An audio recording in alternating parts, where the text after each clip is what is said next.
Hello दोस्तों, क्या हालचाल। स्वागत करता हूं सभी बच्चों का आज के लाइव सेशन में। आज हम करने वाले हैं chapter number 2 CA inter audit strategy planning and programming. और ये चैप्टर मैं बता रहा हूं आपको, आप इसको चाहे कितने अच्छे से भी सेल्फ करके चले जाओ, चाहे एक एक लाइन आप इसके अच्छे से याद कर लो, बट आईसीआई का जो क्वेश्चन आएगा एग्जाम में वो आप टैकल नहीं कर पाओगे।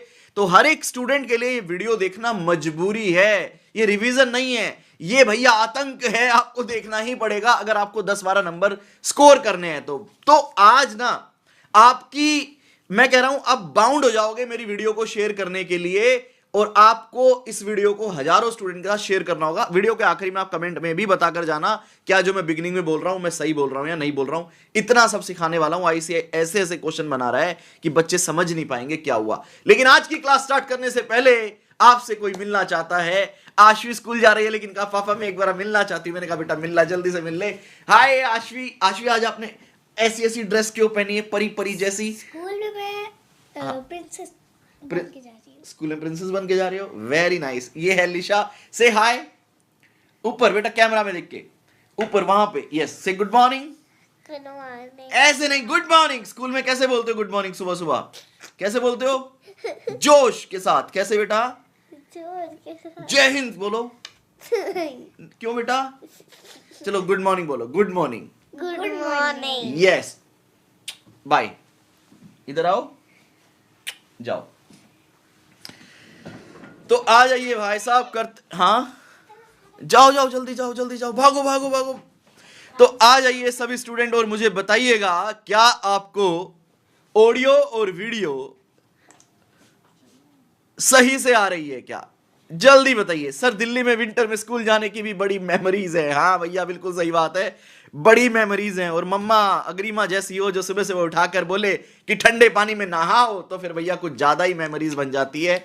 ओके जी, मुझे भी जबरदस्ती ठंडे पानी में नला दिया आज इन्होंने। हाँ जी, जल्दी बताओ। आ जाओ जी, आ जाओ आ जाओ आ जाओ। तो आज का जो सेशन है, now will do some serious talk. आज का जो सेशन है वो बहुत ही धमाकेदार सेशन रहने वाला है। और मैं मजाक से हटकर बोल रहा हूं, आईसीआई 10 से 12 नंबर का पूछता है ये चैप्टर। और ये ऐसे क्वेश्चन पूछता है कि बच्चा सेल्फ नहीं कर पाएगा। ये मैं आपको एक्चुअली में बताना चाह रहा हूं। तो इस चैप्टर को, जो ऑडिट प्लानिंग चैप्टर है, ये कहने को तो 8 से 10 पेज का चैप्टर है आईसीआई स्टडी मटेरियल में। मतलब आईसीआई स्टडी मटेरियल ने फॉन्ट बड़ा कर करके 30 पेज का बना रखा है, लेकिन ये 8-10 पेज का ही चैप्टर है। लेकिन आपको इस पे समय लगाना है प्रॉपर। मतलब उतना समय लगाना है जितना आप audit of item of financial statement पे लगाते हो, बैंक ऑडिट पे लगाते हो, या इंटरनल कंट्रोल वाले चैप्टर पे जितना टाइम लगाते हो ना, उतना टाइम आपने इस चैप्टर को देना है। क्योंकि ये चैप्टर आपको देगा एग्जाम में 10 से 12 नंबर। तो आज इसी बात पे आपको तालियां बजानी है अपने लिए। सर क्यों? पहले बताओ क्यों बजानी है ताली। जैसे ही आज आप ये चैप्टर मेरे साथ कंप्लीट कर लोगे, chapter number 2 with all the ICI question till Jan 2026, बेटा हम चैप्टर 1 और 11 ऑलरेडी कर चुके हैं। आपका 20 से 25 नंबर का काम एग्जाम का तैयार हो गया है। मिनिमम 20 नंबर का काम तो तैयार हो गया है। तो उस चीज के लिए जोरदार तालियां कि consistency is the key for success. भाई साहब आप रुक रुक के चलोगे, बीच में ब्रेक लोगे, फिर रुक रुक के चलोगे, फिर ब्रेक लोगे, आप ना कर पाओगे बेटा। आज हमें मात्र तीसरा दिन है और आपके एग्जाम का 20 नंबर का काम विद क्वेश्चन बैंक मैं आपको करवा दूंगा आज। ये मेरा आपसे वादा है। और अगले 3 दिन में और 15 नंबर का काम करवा दूंगा। और पता नहीं चलेगा किस तरह से 15 दिन के अंदर हमने पूरा सीए इंटर ऑडिट सिलेबस खत्म कर दिया। और बताइए इससे ज्यादा क्या होगा बेटा। ये आईसीआई स्टडी मटेरियल है, अगर कोई बच्चा पढ़ रहा है रेफर कर सकता है। हालांकि हम इसको बहुत ही प्यारी बुक से पढ़ाएंगे जो मेरी किताब है। इसका पीडीएफ ऑलरेडी टेलीग्राम चैनल पे अवेलेबल है, सीए इंटर ऑडिट नोट्स। और मैंने कंप्लीट क्वेश्चन बैंक भी पीडीएफ आपके लिए पब्लिक कर दिया है टेलीग्राम चैनल पे। सर ये कब हुआ? ये कल रात को हुआ है। ये हादसा कल रात को हुआ है। हाँ जी, कितने बच्चों को पता है कि टेलीग्राम पे ऑलरेडी पीडीएफ आ चुका है? जल्दी से कमेंट सेक्शन में बताइएगा। सर हमको पता है, हमको पता है, जल्दी बताओ। सर एक बार दिखाओ क्वेश्चन बैंक। यार ऑलरेडी क्वेश्चन बैंक ने एक वीडियो अलग से भी डाली है, अब वो देख सकते हो, बहुत सारी गाइडेंस है उसमें। ये मैं सिर्फ अभी आपको रेफरेंस के लिए दिखा देता हूं कि जो हमने क्वेश्चन बैंक आपके साथ शेयर किया है वो ये वाली फाइल है। वर्जन नंबर 2 है ये, उसमें लिखा भी है मैंने। सर आपने वर्जन नंबर क्यों लिखा? क्योंकि बेटा अभी एमटीपी आएगी तो मैं दोबारा से अपडेट कर दूंगा। तो ये आप हार्ड कॉपी भी ले सकते हो या फिर सॉफ्ट कॉपी तो मैंने दे ही दी। ये टेलीग्राम पे ऑलरेडी पब्लिक हो चुका है, आप टेलीग्राम से ले सकते हो। जैन 2026 की आईटीपी तक फुल्ली अपडेटेड। चलो सर ये हो गई आपकी मुद्दे की बात। अब करते हैं चैप्टर की शुरुआत। क्या बात है, क्या बात है। तो जिनको पता है बहुत बहुत बधाई हो, प्लीज दोस्तों के साथ शेयर कर देना, वीडियो को लाइक कर देना और भाई को एक चुम्मेश्वरी पुच्ची दे देना। सर वो पुच्ची कैसे देनी है ये बताओ, बाकी सारी बातें तो ठीक है। वीडियो को लाइक कर दो, बाद में दे देना कमेंट सेक्शन में, ठीक है। हाइप का ऑप्शन आता है वो दबा देना, चुम्मेश्वरी पुच्ची मिल जाएगी। अच्छा मैं एक बार दूसरे यूट्यूब पे भी देख लूँ भाई सब सही चल रहा है, पता चले मैं इधर बकलोली कर रहा हूँ और उधर कह रहे हैं अरे सर क्लास नहीं चल रही सर, तो वो भी देख लेते ना भाई। चल रही है। आ जाओ जी आ जाओ। सर क्वेश्चन वाले सेशन कब लोगे चैप्टर 11 का? बेटा आज ही लेंगे अनुराग, क्योंकि कल मैंने सोचा कि पब्लिक कर देते हैं, तो इसमें 8-9 क्वेश्चन मेरी टीम ने गलती से गलत डाल दिए थे, वो आज मैं बताऊंगा आपको। तो वो मैंने ठीक किए, फाइल को वापस से थोड़ा रिस्ट्रक्चर किया और उसके बाद मैंने आपके लिए शेयर किया, ठीक है।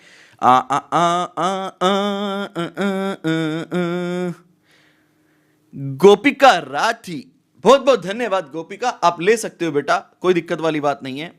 आ जाओ जी, चलो सर अब करो स्टार्ट। आपने बहुत बकलोली कर ली। मैंने कहा ये बकलोली क्या होती है? अरे सर हमें सेंसर्स का ध्यान रखना पड़ता है ना। आप बताओ मैंने क्या बोला? मैं देखना चाहता हूं कितने बच्चे मेरी भावनाएं समझ पाते हैं। मैं देखना चाहता हूं कितने बच्चे मेरे से तार जुड़े हुए हैं, मेरा तार यहां से जाके तुम्हारे साथ जुड़ा हुआ है, मैं देखना चाहता हूं। चलो जी अब करते हैं चैप्टर स्टार्ट। बेटा वापस से बता रहा हूं, चैप्टर 2 का पीडीएफ टेलीग्राम पे है, पूरा क्वेश्चन बैंक का पीडीएफ टेलीग्राम पे है।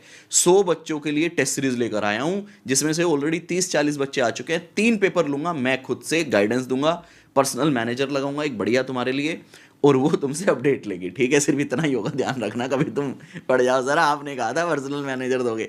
तो 3 पेपर हैं, 50-50 और 100 नंबर का। वो सीए इंडिया की वेबसाइट पे जाओ, सिर्फ 100 बच्चों को मैं हैंडल करने वाला हूँ। ये एक ट्रायल है बेसिकली, तो जिन बच्चों ने वो टेस्ट सीरीज में नहीं एनरोल किया है वो भी कर सकते हैं। आ जाओ सर अब करेंगे मुद्दे की बात। जय श्री राम।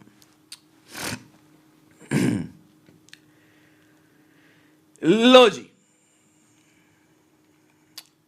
होमवर्क बेटा 10 दिन के बाद स्टार्ट करेंगे, पहले पूरा ये सिलेबस करवा दूं मैं।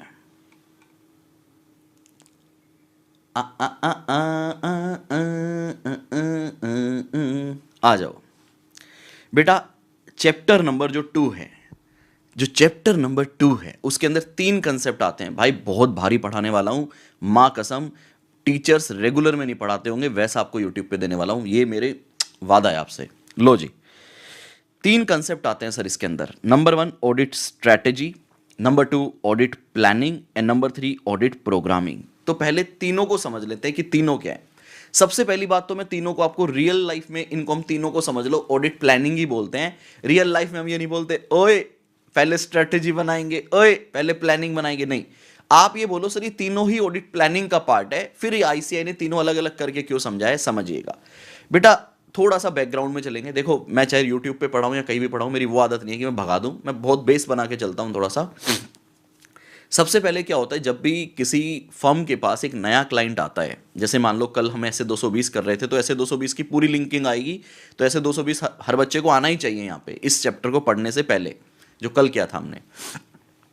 मान लो केपीएमजी के पास कल कौन सा क्लाइंट आया था सर? एयरटेल आया था केपीएमजी के पास। तो बिफोर एक्सेप्टेंस केपीएमजी ने बहुत कुछ देखा था, क्या इंटीग्रिटी ऑफ मैनेजमेंट क्या है, कॉम्पिटेंस, ये सारे पॉइंट्स देखे थे।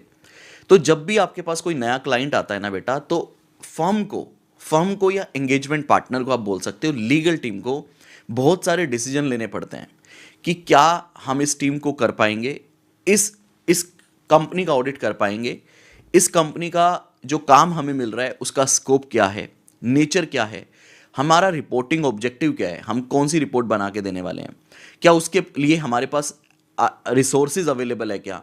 अगर हमने पीछे ऑडिट किया था तो पिछले साल का हमारा किस तरह का डिसीजन है, हमारा किस तरह का एक्सपीरियंस है।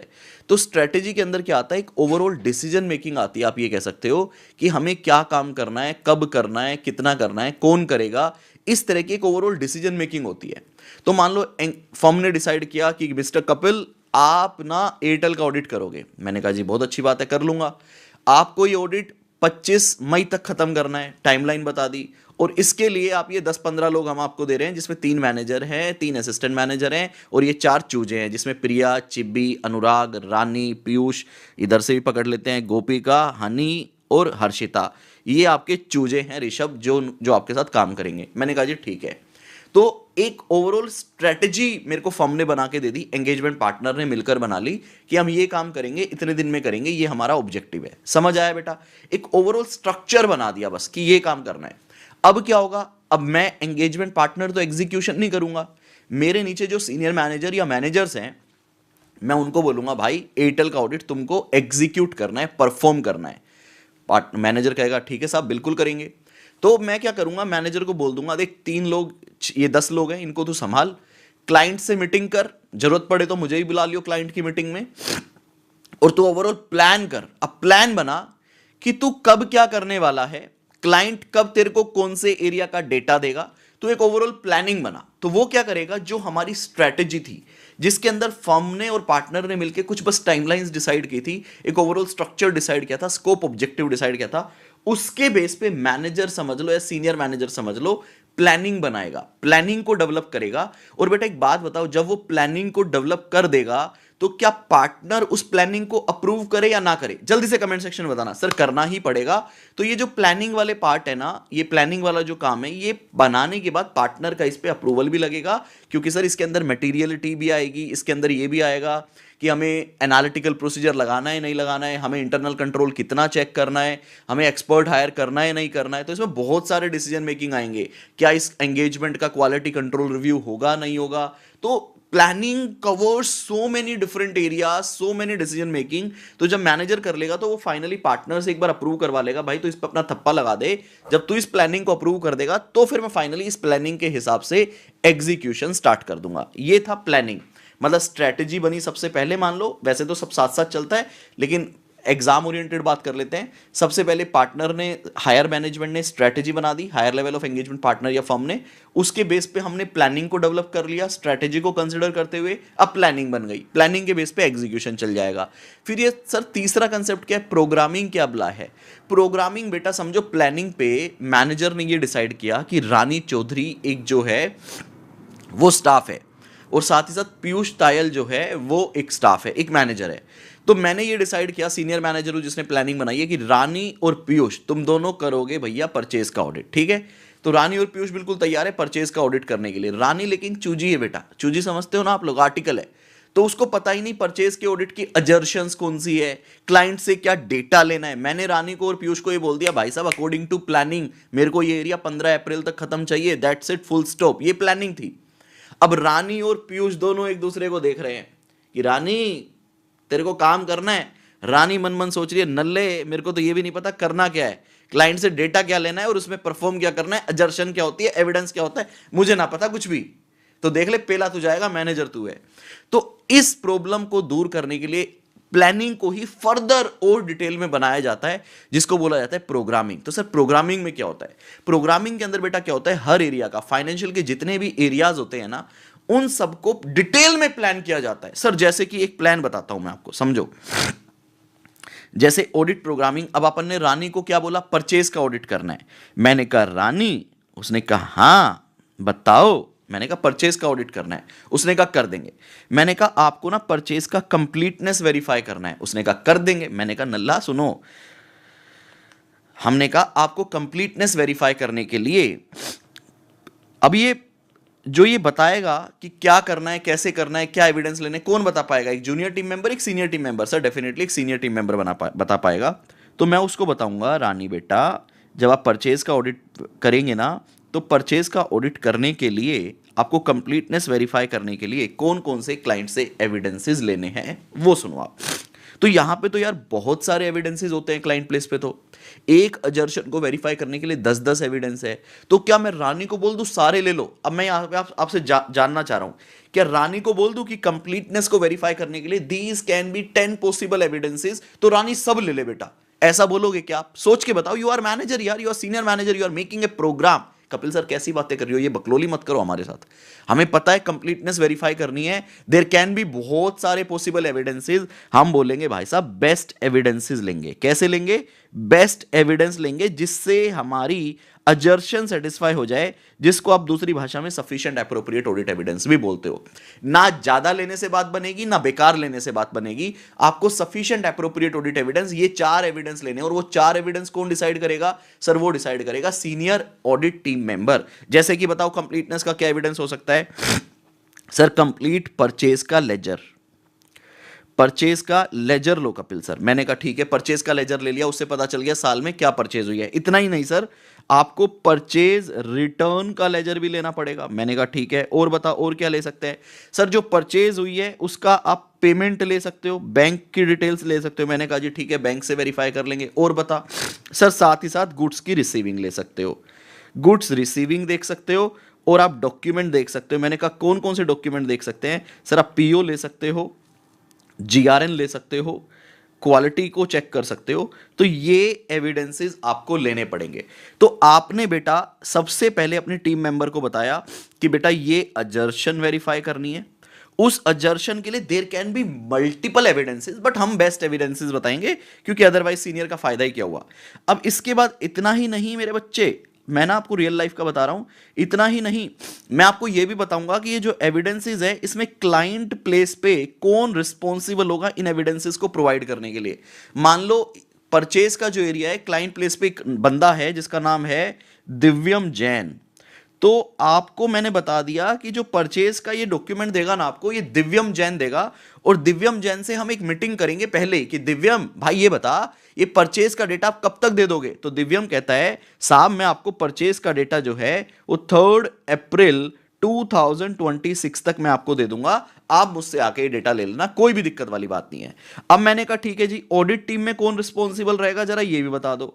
ऑडिट टीम में कौन रिस्पॉन्सिबल रहेगा? तो ऑडिट में कौन थी? ऑडिट में थी सर रानी। मैंने कहा रानी आप इसके लिए रिस्पॉन्सिबल रहोगे, और आपको देखो 3 अप्रैल को क्लाइंट डेटा देगा, आपको ये काम मेरे को 8 अप्रैल तक कंप्लीट करके देना है। मैंने कहा जी बहुत अच्छी बात है। अब ना यहां पे मैं ये भी लिख दूंगा कि रिव्यू की डेट क्या होगी। भाई आपका काम कौन रिव्यू करेगा? तो मैं बोलता हूं भाई आपका काम ना आपके बाद अंकित रिव्यू करेगा, और रिव्यू की जो डेट रहेगी वो 9th रहेगी। उसके बाद पार्टनर रिव्यू जरूरत है क्या इस एरिया में? तो पार्टनर रिव्यू भी डाल सकते हैं। तो प्रोग्राम के अंदर ना बेटा सब कुछ आ जाता है। मैंने बहुत सिंपल सा और शॉर्ट में बनाया है।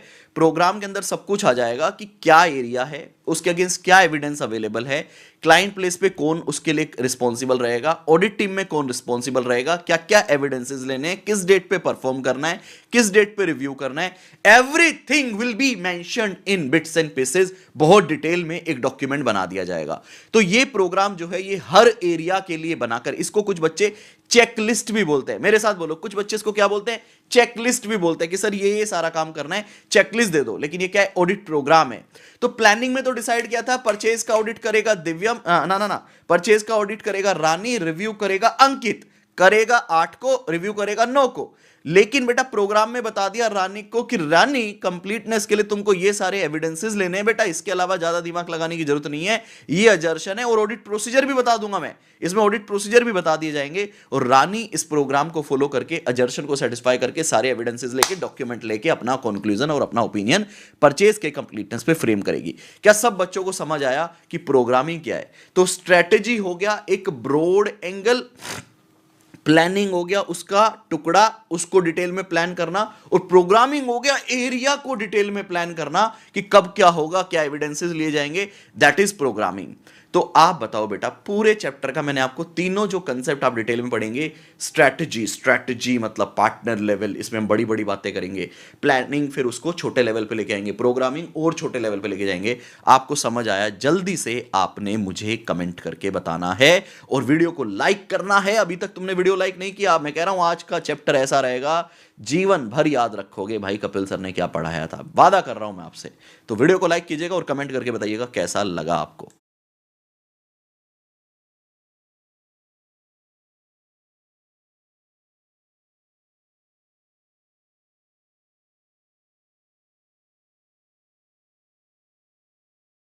जल्दी करो जल्दी करो जल्दी करो, इतना समय थोड़ी ना है, पनवेल निकलना है यार, जल्दी बताओ। हाँ हाँ हाँ हाँ यस सर। तो वीडियो लाइक क्यों नहीं कर रहे हो भाइयों? तकरीबन तकरीबन 150 स्टूडेंट लाइव देख रहे हैं, वीडियो लाइक कौन करेगा? इधर कितने बच्चों ने लाइक किया वीडियो? ओहो बड़े कम ने की है। सर अभी ना वो फील नहीं आया, अभी फील आएगा तब देंगे आपको। मैंने कहा देख मैं लेके बैठा हूँ अपना, मैंने इसमें 400 ml मिला रखी है, तो तू देगा नहीं देगा मुझे नहीं पता, मैं ले जरूर लूंगा। ओ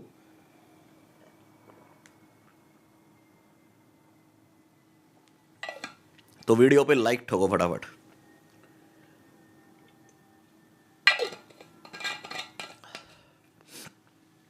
चलो सर अब मैं करता हूं मुद्दे की बात।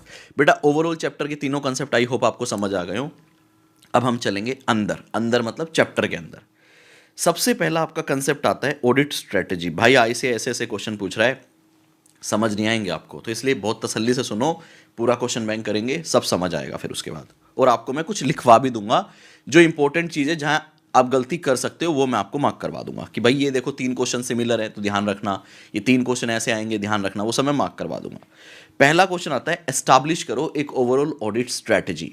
भाई साहब कोई भी काम स्टार्ट करने से पहले सबसे पहले आप स्ट्रैटेजी बना लो, ताकि किसी भी तरह की कोई भी दिक्कत ना हो और आपका काम बहुत अच्छे तरीके से हो जाए। देखिए क्या कहता है, The auditor shall establish an overall audit strategy। आप एक स्ट्रेटेजी बनाओ जिसके बेस पे आप क्या डिसाइड करोगे, that sets the scope, timing and direction। जो क्या बताएगी आपको, आपके काम का स्कोप, टाइमिंग और डायरेक्शन ऑफ द ऑडिट, कि आपका ऑडिट कब कब कैसे कैसे करना है और कहां पे कितना समय लगाना है। And that guides the development of audit plan, और जिसके बेस पे आप एक ऑडिट प्लान बनाएंगे। स्ट्रैटेजी के एस्टैब्लिशमेंट के अंदर 5 मेन पॉइंट आते हैं, देखिएगा बेटा, और यही बहुत सुपर टेक्निकल क्वेश्चन है, ऐसे आएगा सुपर टेक्निकल, ठीक है। देखो जी, पहला कहता है भाई साहब आप जब भी कोई क्लाइंट स्टार्ट कर रहे हैं, कोई भी एंगेजमेंट स्टार्ट कर रहे हैं, सबसे पहले आप उसका स्कोप आइडेंटिफाई करो।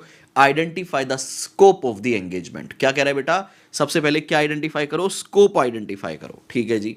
स्कोप के साथ साथ देखो आपका रिपोर्टिंग ऑब्जेक्टिव क्या है, जो काम आपको मिला है। बेटा ये जो कंसेप्ट लिखा है ना, ये सिर्फ ऑडिटिंग के रेलेवेंस में नहीं लिखा, ये 5 पॉइंट एंगेजमेंट के रेलेवेंस में लिखे हैं। मैंने आपको लेक्चर नंबर 1 में करवाया था कि मल्टीपल एंगेजमेंट हो सकते हैं, ऑडिट हो सकता है, रिव्यू हो सकता है, प्रोस्पेक्टिव हो सकता है, इंटरनल कंट्रोल एश्योरेंस हो सकता है और रिलेटेड सर्विस भी हो सकती है।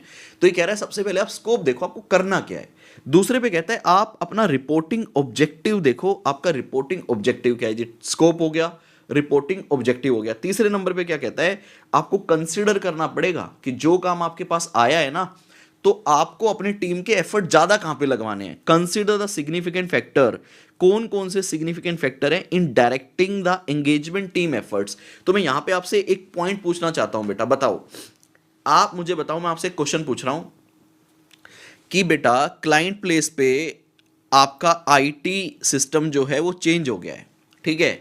क्लाइंट प्लेस पे आईटी सिस्टम जो है वो चेंज हो गया है, तो आप मुझे बताओ क्या आप आईटी इंफ्रा के अंदर उस प्रोसेस को देखने में ज़्यादा एफर्ट्स लगाओगे, या आप बोलोगे नहीं नहीं सर लास्ट ईयर की नॉलेज है हम नहीं लगाएंगे। तो बस आप मुझे बताओ, अगर क्लाइंट का इंफ्रा चेंज हो जाता है या कोई भी डेवलपमेंट होता है, क्या आपको अपने एक्स्ट्रा एफर्ट्स उस एरिया में लगाने पड़ेंगे? कपिल सर बिल्कुल लगाने पड़ेंगे। तो पहला पॉइंट बोलता है कि आपको स्कोप देखना है। दूसरा पॉइंट बोलता है आपको क्या देखना है, रिपोर्टिंग का ऑब्जेक्टिव देखना है, भाई आपको कब रिपोर्ट करना है, क्या रिपोर्ट करना है। तीसरा बोलता है कि आपके एफर्ट्स कहाँ जाएंगे, एफर्ट्स आप कहाँ डालोगे, significant factors in directing the engagement team efforts. तो आपके एफर्ट्स कहाँ डालने वाले हो। सर मैं तो ना किसी और दूसरी जगह पे एफर्ट्स डाल रहा हूँ, मेरे बेटा छोड़ वहां से। उसके बाद कहता है consider the result of preliminary activity. Preliminary activity मतलब बेटा ये देखो कि आपने अगर लास्ट ईयर ये काम किया था उससे आपको क्या मिला, क्या आपको निकल के आया, क्या आपको ये काम करना चाहिए, क्या दूसरे क्लाइंट का आपका एक्सपीरियंस क्या है। तो प्रिलिमिनरी एंगेजमेंट एक्टिविटी बोलते हैं। तो ये भी देखो आपकी इस क्लाइंट को लेके अंडरस्टैंडिंग क्या है, ठीक है सब। तो मैं यहाँ पे ना अंडरस्टैंडिंग वर्ड लिख रहा हूँ, ठीक है बेटा। और आखिरी कहता है अब आप इंश्योर करो NTE ऑफ रिसोर्स रिक्वायर्ड, कि इस काम को करने के लिए कितने लोग चाहिए। तो ये 5 पॉइंट सिर्फ अभी मेरे साथ बोलेंगे सही बच्चे। नंबर 1 स्कोप, भैया आपको स्कोप देखना होगा। नंबर 2 रिपोर्टिंग ऑब्जेक्टिव देखना होगा। फिर देखेंगे सर एफर्ट कहाँ डालने हैं। जो ये स्कोप और ऑब्जेक्टिव है, भाई आपका स्कोप है भाई वो लेना है, तो उस पर कितना एफर्ट डालना पड़ेगा, समझ रहे हो, एफर्ट कितना लगेगा। और अंडरस्टैंडिंग प्रिलिमिनरी एंगेजमेंट एक्टिविटी, और साथ ही साथ इसके लिए कितना रिसोर्स चाहिए इस काम को करने के लिए। मैं वल्गर तरीके से भी करवा सकता हूं, लेकिन यूट्यूब है भाई साहब, वायरल हो जाएगी वीडियो, इसलिए रहने देते हैं, ठीक है। ऐसा करवा दूंगा कि दिमाग में क्या हर जगह घुस जाएगा। लो जी, तो बताओ बेटा, establishment of overall audit strategy के सिर्फ 5 पॉइंट आपने मेरे साथ बोलने हैं, और बोलने हैं तो मतलब बोलने हैं। तो जब भी कोई नया काम आएगा तो सबसे पहले आप क्या देखोगे, सर हम सबसे पहले देखेंगे उसका स्कोप, ठीक है बेटा, स्कोप देख लिया। फिर क्या देखेंगे सर, रिपोर्टिंग ऑब्जेक्टिव क्या है मेरा को रिपोर्ट क्या करना है इसमें वो देखेंगे। तीसरा क्या देखेंगे सर, तीसरा देखेंगे एफर्ट कहाँ डालने हैं इस काम के लिए।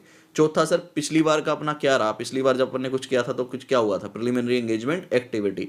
पांचवा, इस काम को करने के लिए कितने लोग लगेंगे। तो ये 5 पॉइंट बताओ आप मेरे को रिपीट करके, और जैसे ही हो जाए आप प्लीज कमेंट सेक्शन में मेरे को बताना।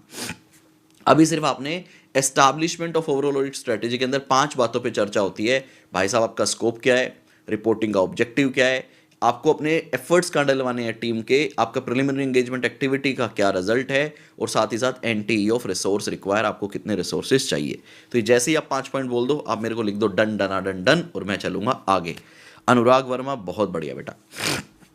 शिव कृष्णा, बहुत बढ़िया जी। तो जल्दी से आ जाओ, जल्दी से आओ और मुझे बताओ।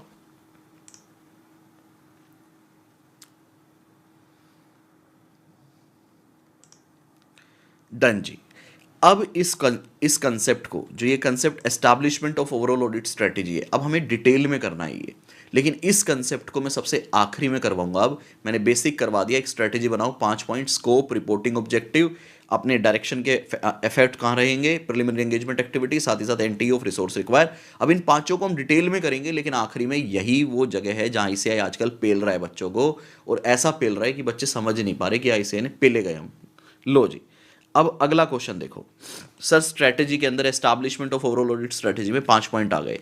फिर उसके बाद अगला पॉइंट आता है, यार ये स्ट्रेटेजी का यूजफुलनेस क्या है, स्ट्रेटेजी असिस्ट कैसे करती है ऑडिटर को। तो इसमें मजे की बात ये है कि कोई भी क्वेश्चन आए इनके अलावा, असिस्टेंस, यूजफुलनेस, एडवांटेज, आंसर एक ही है। तो इसका आंसर एक ही वर्ड में आप सीख जाते हो, NTE of resource, NTE of resources. एक पॉइंट एन पे है, एक टी पे और एक ई पे है। तो NTE ऑफ रिसोर्सेज अगर आपको याद आ गया, यूजफुलनेस के आपको तीनों पॉइंट याद आ जाएंगे। तो ये बड़ा प्लेन क्वेश्चन है, ये देखो क्या कहता है, देखिएगा। The process of establishing the overall audit strategy assist the auditor to determine subject to the completion of auditor risk assessment procedure। कह रहा है रैप कर लो, रोमम कर लो, तो आपको हेल्प करता है क्या, सच मैटर एज, किस किस में आपको स्ट्रैटेजी हेल्प करेगी। देखना, मतलब डेफिनेटली आप स्टार्टिंग में कुछ स्ट्रैटेजी बनाओगे, फिर आप जब अंडरस्टैंडिंग लोगे तो उसमें चेंज हो सकता है। तो ये बता रहा है स्ट्रैटेजी से आपको ये पता चल जाएगा कितने लोग हैं, subject to completion of wrap. लेकिन आप जब अंडरस्टैंडिंग करोगे, जब आप कंपनी को समझोगे, इंटरनल कंट्रोल देखोगे, तो ये रिसोर्स की रिक्वायरमेंट चेंज हो सकती है, जो भी ये बात करेगा। क्या कहता है सर, सबसे पहले NTE of resource, nature of resource कौन सा चाहिए, टाइम कब चाहिए, एक्सटेंट कितना चाहिए, और फिर आखिरी पॉइंट आएगा उनको कैसे मैनेज करोगे, ऐसे 220। देखो बेटा, सबसे पहले बोलेगा नेचर ऑफ रिसोर्स। भाई एक एरिया ऐसा है जहां पे हमारा चूजों से काम चल जाएगा, जैसे फिजिकल वेरिफिकेशन ऑफ इन्वेंट्री। एक एरिया ऐसा है वैल्यूएशन ऑफ इन्वेंट्री, जहां हमें एक्सपीरियंस टीम मेंबर चाहिए। एक कोई फिजिकल एसेट है जिसको देखकर हमें समझ नहीं आ रहा, तो उसके लिए हमें एक्सपर्ट भी चाहिए। तो क्या कहता है, देखिएगा, the resource to deploy for specific audit area, specific audit area में आपको कितना रिसोर्स डिप्लॉय करना है, such as the use of approximately experience team member for high risk area और the involvement of expert on complex matter. तो पहला point क्या कहता है, भाई आपको स्पेसिफिक ऑडिट एरिया में कितने, जैसे हाई रिस्क में कितने लोग चाहिए, कॉम्प्लेक्स एरिया में कितने चाहिए, रिसोर्स कितना डिप्लॉय करना होगा। ये पहला पॉइंट था। नेचर, आपको किस तरह का रिसोर्स कहां कहां डिप्लॉय करना होगा, ये आपको स्ट्रेटेजी बताएगी। दूसरा क्या कहता है, अमाउंट ऑफ रिसोर्स। तो ये ई की बात करता है सबसे पहले, तो ये हो गया N, ये हो गया T और ये हो गया E। दूसरा कहता है the amount of resource to allocate to some specific audit area such as the number of team member assigned to observe the inventory count, physical verification at a material location, the or comma the extent of review of other auditor work, दूसरे auditor ने जो काम किया उसको कितना review करें। In case of group audit मतलब जब सब्सिडरी वगैरह के ऑडिट होते हैं। और the audit budget in hours to allocate to the high risk area, और हाई रिस्क एरिया पे हम कितने घंटे तक लगा सकते हैं। तो टाइम एक्सटेंट हमें पता चलता है, time when these resources are to be deployed, जैसे कि इन्वेंट्री का फिजिकल वेरिफिकेशन 31 मार्च को ही होगा, तो टाइम भी डिसाइड करने में हेल्प करेगा। Such as whether at the interim audit stage और at key cut off dates, जैसे कि 31 मार्च, तो वहां पे आपको देखना, आपको स्ट्रेटेजी हेल्प करेगी कि भैया इस पॉइंट ऑफ टाइम पे आपको इतना रिसोर्स चाहिएगा। उसके बाद NTE ऑफ रिसोर्स हो गया। अब आप इन रिसोर्स को कैसे मैनेज करोगे, how such resource are going to manage, directed and supervise, such as whether team briefing and debriefing meeting are expected to be held, how engagement partner and manager review are expected to take place off site और on site, and whether to complete engagement quality control review. तो अगर आप ये देखेंगे तो ऐसे 220 की सारी बातें कर रहा है। टीम को कैसे सुपरवाइज करोगे, गाइड करोगे, रिव्यू करोगे, वो सब भी आपको स्ट्रेटेजी हेल्प करेगी। तो ये था आपका स्ट्रेटेजी का दूसरा क्वेश्चन कि स्ट्रेटेजी कैसे असिस्टेंस देती है ऑडिटर को, कैसे यूजफुल होती है। फटाफट से कमेंट में बताना ये आया क्या। ये बहुत प्लेन क्वेश्चन था, वापस से आऊंगा अभी मैं इस क्वेश्चन पे, ध्यान रखना। ये तो बस अभी मैंने पॉइंट आपको ऐसे ही बताए, अभी तो डिटेल में करना है, खोदना है इसको, ठीक है। अब चलते हैं आगे तीसरे क्वेश्चन पे। देखो मैं आज स्टार्टिंग में ही आपसे एक क्वेश्चन पूछ रहा हूं। मैंने 3 बॉक्स बनाए हैं आपके लिए। पहला बॉक्स है planning should be made to cover, दूसरा बॉक्स है prior to the planning include the need to consider prior to the auditor identification of assessment of ROMM, ठीक है। तीसरा बॉक्स एक और बनाया होगा मैंने, ऐसी बात नहीं है, ये रहा planning the auditor shall develop an audit plan that include a description of. बेटा ये तीनों क्वेश्चन ना पेपर में केस स्टडी बनकर आती है और तीनों सेम लगते हैं। तो क्या कोई बच्चा मेरे सामने ऐसा बैठा है जिसने इतनी रिसर्च कर रखी है कि वो इन तीनों क्वेश्चन को ऑलरेडी आइडेंटिफाई कर चुका था, और जब पेपर में एक केस स्टडी आती थी तो उसको पता था भाई इसका आंसर ये है, इसका आंसर ये है और इसका आंसर ये है। मेरे को ऐसा लगता है, अभी तो मैंने ये शुरुआत की है, पहला क्वेश्चन मैंने आइडेंटिफाई करके बताया है, ये ऐसी शुरुआत मैंने आपके लिए की है कि मैं आपको केस स्टडी बना के दूंगा बेटा, और आपको समझ ही नहीं आएगा क्वेश्चन प्लानिंग का, ये समझ आएगा चैप्टर 2 का, ये समझ आएगा, आपको ये नहीं समझ आएगा किताब का कौन सा पार्ट इस आंसर में लिखूं। आपने सब कुछ याद कर रखा है, सब सही है, लेकिन आप कंफ्यूज रहेंगे कि यार इसमें लिखना क्या है, यार ये कैसे पता चलेगा। तो ये मैं आपको शुरुआत करवा रहा हूं। सबसे पहले मैं पूरा कंसेप्ट पढ़ाऊंगा, फिर उसके बाद मैं आपको डिफरेंशिएट करवा दूंगा, और वो आपने बस याद रखना है। तो पहले पढ़ लेते हैं बिना क्वेश्चंस को दिमाग में रखे, जब पूरा कंसेप्ट समझ जाएंगे फिर क्वेश्चन देख लेंगे, ठीक है। लेकिन मैंने मार्क कर दिया बुक में, और यहाँ पे कहीं पे लिखवा भी दूंगा, यहाँ पे लिखवा भी दूंगा अभी। अगर आप स्टडी मटेरियल से पढ़ रहे हो तो बेटा अपने स्टिकी नोट्स या कोई एक नोटबुक ले लेना, उसमें लिख लेना, ठीक है। ओके सर, लो जी, ऑडिट प्लानिंग क्या कहता है कि आपको प्लान करना पड़ेगा एक इफेक्टिव ऑडिट करने के लिए। मैं कह रहा हूं इफेक्टिव ऑडिट छोड़ो, आप जीवन में अगर कोई भी काम कर रहे हो आपको प्लानिंग तो करनी ही पड़ेगी। जैसे हमने प्लान किया कि भाई हम 15-20 दिन के अंदर पूरा सीए इंटर ऑडिट का सिलेबस पूरा यूट्यूब पे रिवाइज करेंगे, पूरा डिटेल में रिवाइज करेंगे, पूरा क्वेश्चन बैंक करेंगे। फिर मैंने प्लान किया हुआ है कि मैं आपके लिए 4 से 5 दिन का सेशन फिर से लेकर आऊंगा। सर फिर क्या करोगे? फिर हम केस बेस एमसीक्यूज करेंगे। फिर मैंने डिसाइड किया कि बच्चों से 3 टेस्ट पेपर लूंगा स्पेशली बना के, सिर्फ 100 बच्चों से, बाकी तो मेरी टीम फ्री वाला जो चलता है वो चलता है, लेकिन उन 100 बच्चों को मैं पर्सनली गाइड करूंगा, मैं उनके आंसर शीट देखूंगा। ये प्लानिंग है। तो आप कोई भी काम करते हो आपको प्लानिंग तो करनी पड़ेगी, चाहे ऑडिट हो या आपकी पर्सनल लाइफ हो। तो क्या कहता है देखिएगा, the auditor should plan his work to enable him to conduct an effective and efficient and timely manner। भैया आपको अगर अपना ऑडिट इफेक्टिव, एफिशिएंट और टाइमली कंप्लीट करना है तो प्लानिंग तो करना ही पड़ेगा। Plan should be based on the knowledge of the client business, और जो आप प्लान बनाएंगे ना वो क्लाइंट की नॉलेज के बेस पे बनाना होगा। क्यों सर, क्लाइंट की नॉलेज क्यों चाहिए? अरे मेरे भाई, अगर आप मान लो एयरटेल का ऑडिट कर रहे हो तो आपको पता होना चाहिए ना टेलीकॉम इंडस्ट्री के क्या रिस्क हैं, वो जो क्लाइंट आपका है उसमें मैनेजमेंट में कितने लोग हैं, वो लिस्टेड है, प्राइवेट लिमिटेड कंपनी है, इंटरनल कंट्रोल पे आप रिलाय करने वाले हो नहीं करने वाले, तो आपको क्लाइंट का नॉलेज तो चाहिए ही चाहिए। आगे क्या बोलता है, प्लान शुड बी मेड, आप जो प्लान बनाएंगे उसमें कवर करेंगे बहुत सारी बातें। कवर अमंग अदर थिंग्स, क्या क्या कवर करेंगे देखिए। सबसे ये बेटा आपको जो बच्चे ऑलरेडी डिटेल में पढ़ चुके हैं, रिवीजन कर चुके हैं, उनको बता दूं मैं, अगर आप थोड़ी सी लिंकिंग करेंगे तो ये चैप्टर 3 का कंसेप्ट है, एसए नंबर 315 का, उसकी लिंकिंग प्लानिंग में आई है। प्लानिंग का चैप्टर हमेशा आखिरी में करना चाहिए, बाय द वे मैं बता दूं, ये जो चैप्टर 2 है ना, ये आपका हमेशा आखिरी में करना चाहिए, पहले नहीं करना चाहिए। लेकिन ये रिवीजन वीडियोस हैं तो मैं पहले करवा रहा हूं। सर ये आखिरी में क्यों करना चाहिए? क्योंकि बेटा प्लानिंग, एग्जीक्यूशन, प्रोग्रामिंग हम शुरू से लेकर आखिरी तक की करेंगे। तो जब तक आपको ऐसे 315 के इंटरनल कंट्रोल, रिस्क असेसमेंट, रोमम और उन सब की नॉलेज नहीं होगी, ऑडिट रिपोर्ट, मैं प्लानिंग में कैसे समझा पाऊंगा? लेकिन अब मैं मान के चल रहा हूं ये सारी बातें आपको ऑलरेडी पता है। तो ऐसे 315 में आप एक कंसेप्ट पढ़ते हो कि आपको रोमम निकालने के लिए क्लाइंट की एंटिटी और एनवायरमेंट की अंडरस्टैंडिंग लेनी पड़ती है, उसी की बेस पर तो आप काम कर पाओगे। तो वो यही कह रहा है कि जब आप प्लानिंग करोगे ना तो आपको क्या क्या चीजें कंसिडर करनी है। देखिए, planning should be made to cover among other things, क्या किया जी देखिएगा, acquire knowledge of client accounting system, policy and internal control procedure. सबसे पहले भाई साहब आपको क्लाइंट की नॉलेज एक्वायर करनी है। बिल्कुल सही बात है सर, चैप्टर 3 में बहुत डिटेल में ये कंसेप्ट हम करने वाले हैं। उसके बाद कहता है एक्सपेक्टेड एस्टैब्लिश, आप एस्टैब्लिश करो the expected degree of reliance to be place on internal control. बेटा आप इस क्लाइंट पे इंटरनल कंट्रोल पे कितना रिलाई करने वाले हो ये डिसाइड करो। सर ये क्या मतलब, ये थोड़ा समझ नहीं आया।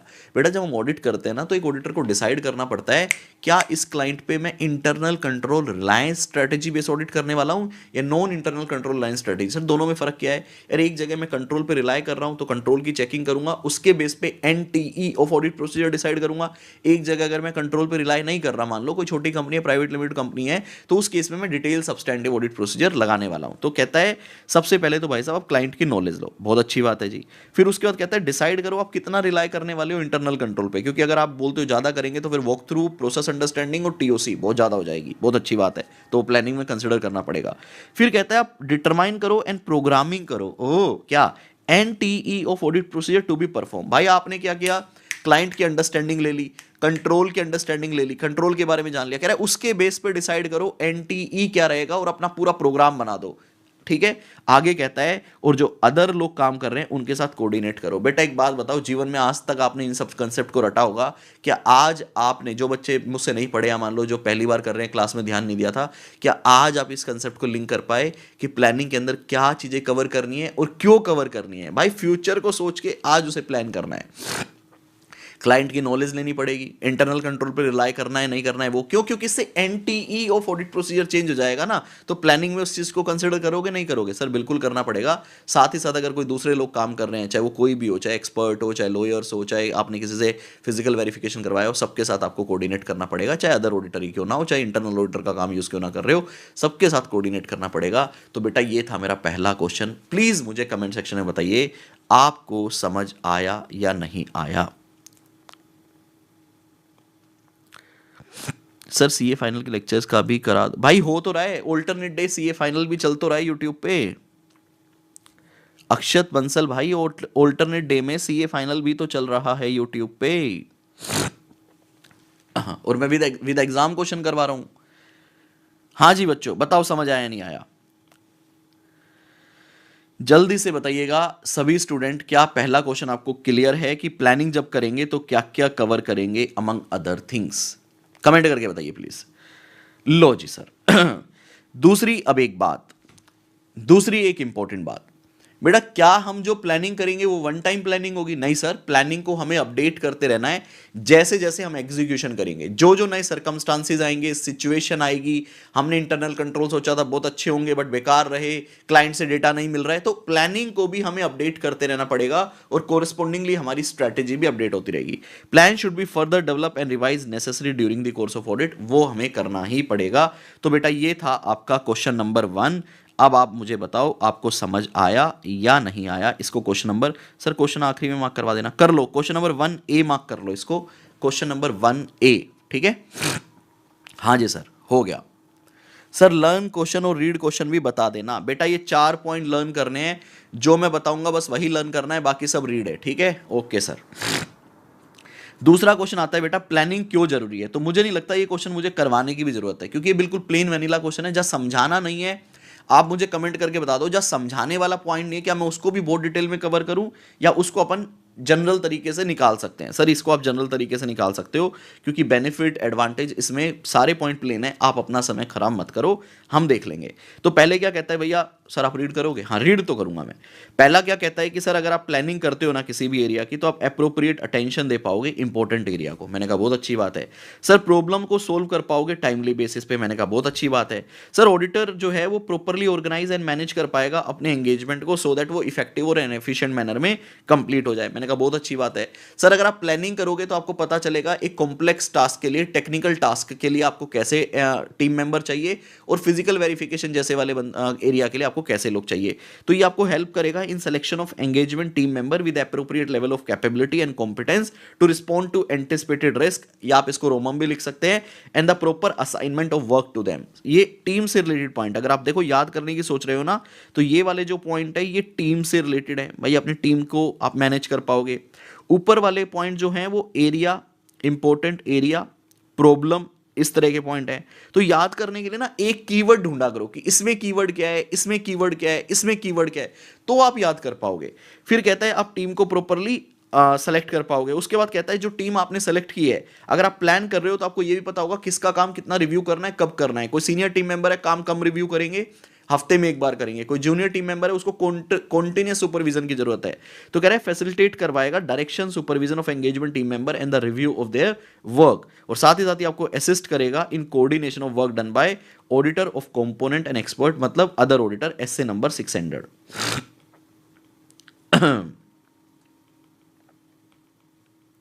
एसए नंबर 600 का वीडियो भी यूट्यूब पे आएगा, do not worry, detail video लेकर आऊंगा विद क्वेश्चंस। तो आई होप बेटा आपको ये सेकंड क्वेश्चन भी समझ आया हो। अब चलते हैं तीसरे क्वेश्चन पे। Planning is a continuous process, ये आप मार्क कर लीजिए क्वेश्चन नंबर 3। ठीक है, प्लानिंग एक कॉन्टिन्यूअस प्रोसेस है जो कभी भी खत्म नहीं होता। मैं एक क्लाइंट करता हूं, पहले उस पर एलआर करता हूं, लिमिटेड रिव्यू करता हूं, फिर इंटरिम ऑडिट करता हूं, फिर फाइनल ऑडिट करता हूं, साल खत्म होता है, अगला क्वार्टर चालू हो जाता है। तो ये कभी भी नॉन स्टॉप कॉन्टिन्यूअस प्रोसेस है। देखिए क्या कहता है, planning is not a discrete phase of an audit but rather a continual and iterative process that often begins shortly after in connection with the completion of the previous audit engagement and continue until the completion of the current audit engagement। एक खत्म होता है दूसरा चालू हो जाता है, connected है भैया, कॉन्टिन्यूअस एक्टिविटी है। Planning however include consideration of timing of certain activity, लेकिन जब हम प्लानिंग करते हैं तो हम कुछ एक्टिविटी का टाइमिंग जरूर कंसिडर करते हैं। An audit procedure that needs to be completed prior to the performance of further audit procedure, और हमें प्लानिंग में ये भी डिसाइड करना पड़ता है कि भैया हमें फर्दर ऑडिट प्रोसीजर लगाने से पहले कौन कौन सी एक्टिविटी है जिनको पहले कंप्लीट करना पड़ता है, ये भी हमें प्लानिंग पे देखना पड़ता है। फॉर एग्जांपल देखना बेटा, इसी लाइन पे एग्जांपल क्या है। For example planning include the need to consider, same बात है बेटा, prior to auditor identification and assessment of ROMM such matter as, कह रहा है भैया रोमम वगैरह फर्दर ऑडिट प्रोसीजर लगाने से पहले कुछ एक्टिविटी को आपको करना पड़ता है, प्रायर करना पड़ता है प्लानिंग के अंदर। वो एक्टिविटी कौन कौन सी है जरा ये बताओ बेटा, ध्यान से सुनेंगे सही बच्चे। आप अपने क्लाइंट पे चले गए, आप प्लानिंग बना रहे हो, आपको बस समझो अब अंडरस्टैंडिंग लेना स्टार्ट करना है और आपको रोमम निकालना चालू करना है, फर्दर ऑडिट प्रोसीजर लगाने चालू करने हैं। तो अगर मैं सीधा चालू कर दूं या प्लानिंग में कुछ मैटर मेरे को डिसाइड करने पड़ेंगे, जल्दी से बताओ सर। कुछ मैटर आपको डिसाइड करने पड़ेंगे, जैसे कि नंबर 1 सर आपको ये डिसाइड करना पड़ेगा, जो आपको अंडरस्टैंडिंग लेनी है, जो रैप लगाना है आपको, जो रोमम निकालना है। रोमम निकालने के 2-3 तरीके हो सकते हैं। नंबर 1 सर मैं वॉक थ्रू करूंगा, वॉक थ्रू के बाद टीओसी करूंगा, टीओसी के बाद मैं एंटिटी एनवायरमेंट की नॉलेज लूंगा और फिर रोमम निकालूंगा, आईआर और सीआर। एक तरीका बेटा मैंने आपको और बताया था, पता नहीं आपको याद है या नहीं है, एनालिटिकल प्रोसीजर्स। याद है एनालिटिकल प्रोसीजर? सर याद है। कितनी स्टेज पे लगता है सर? तीनों पे लगता है, प्लानिंग, एग्जीक्यूशन, रिपोर्टिंग। प्लानिंग पे एनालिटिकल याद है? याद है। क्या काम था उसका सर? प्लानिंग पे एनालिटिकल में हम क्या कर सकते हैं, 2 साल के डेटा को कंपेयर करेंगे, परसेंटेज निकालेंगे कितना हाई और लो हुआ है, और अगर कुछ एक्स्ट्रा ऑर्डिनरी आइटम हमें नजर आ रही है, कोई बहुत ही ज्यादा वेरिएंस नजर आ रहा है, तो उसी टाइम पे पता चल जाएगा भैया इस एरिया में रिस्क ज्यादा है, इसकी चेकिंग ज्यादा करना। तो प्लानिंग पे ये भी डिसाइड करना पड़ेगा कि किस एरिया में हम एनालिटिकल लगाने वाले हैं। देखिए बेटा, पहला पॉइंट कहता है the analytical procedure to be apply as a risk assessment procedure, ये आपको पहले डिसाइड करना पड़ेगा। ठीक है जी। दूसरा सर हमें प्लानिंग में कोई भी एरिया स्टार्ट करने से पहले कंपनी की एंटिटी, एनवायरमेंट, लीगल एनवायरमेंट, सारी एरिया जो चैप्टर 3 के अंदर डिटेल में पढ़ के आते हो, उसको बस एक पॉइंट में लिखा हुआ है। हमें एंटिटी की अंडरस्टैंडिंग लेनी पड़ेगी, legal and regulatory framework applicable to entity and how the entity is complying with the framework. हमें यहाँ पे तो बस एक ही पॉइंट कर रहा है, legal and regulatory framework. Chapter number 3 के अंदर तो 5 पॉइंट दिए हुए हैं कि आपको किन किन एरिया की अंडरस्टैंडिंग लेनी है कोई भी काम करने से पहले। तो सर सबसे पहले कह रहा है कि आपको देखना पड़ेगा कि हम रैप में एनालिटिकल लगाएं ना लगाएं।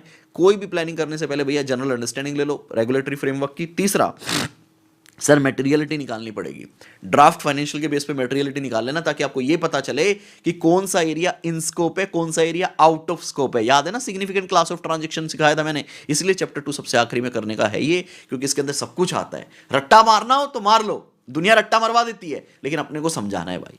तो मटेरियलिटी क्यों निकालनी है बताओ, पहले क्यों निकालनी है मटेरियलिटी? क्योंकि कपिल सर उसके बेस पे पता चलेगा कौन सा एरिया हमारे लिए सिग्निफिकेंट है, कौन सा एरिया सिग्निफिकेंट नहीं है। अब जो एरिया सिग्निफिकेंट ही नहीं है उसका मैं रोमम भी क्यों निकालूंगा, उसका मैं प्रोसेस अंडरस्टैंडिंग भी क्यों लूंगा, उसका मैं एनटी भी क्यों डिसाइड करूंगा। तो इसका मतलब मटेरियलिटी जो है वो पहले ही निकाल लेते हैं, जिसके बेस पे हम डिसाइड कर लेते हैं these are my in scope area, relevant scope and these are my out of scope. तो उसकी हम अंडरस्टैंडिंग लेंगे। तो आई होप आपको ये भी समझ आया हो, डिटर्मिनेशन ऑफ मटेरियलिटी पहले क्यों डिसाइड करना पड़ता है। आगे आ जाओ, फिर उसके बाद डिसाइड करेंगे किन किन एरिया में हमें एक्सपर्ट लेना है और the performance of other risk assessment procedure, कौन कौन से अदर रिस्क असेसमेंट प्रोसीजर लगाने हैं। तो ये बताओ बेटा, ये था आज का, देखो समझाने वाले क्वेश्चन में मैं कोई कमी नहीं छोड़ रहा। तो ये था बेटा आज का आपका क्वेश्चन नंबर 3, और मजे की बात ये है इसको मैं मार्क करवा रहा हूं क्वेश्चन नंबर 1 का बी।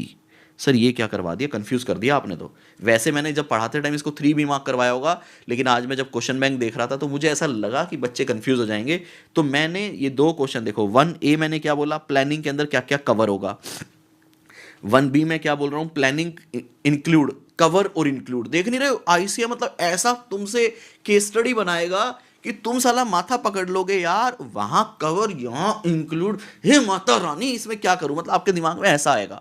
तो मैं ना हर चीज को बहुत बारीक तरीके से आपको आइडेंटिफिकेशन करवाऊंगा। तो पहला क्वेश्चन जो था वो समझो क्या था, वो कह रहा था planning should be made, planning should be made to cover among other things, कि जब प्लानिंग करोगे तो क्या क्या उसमें देखोगे।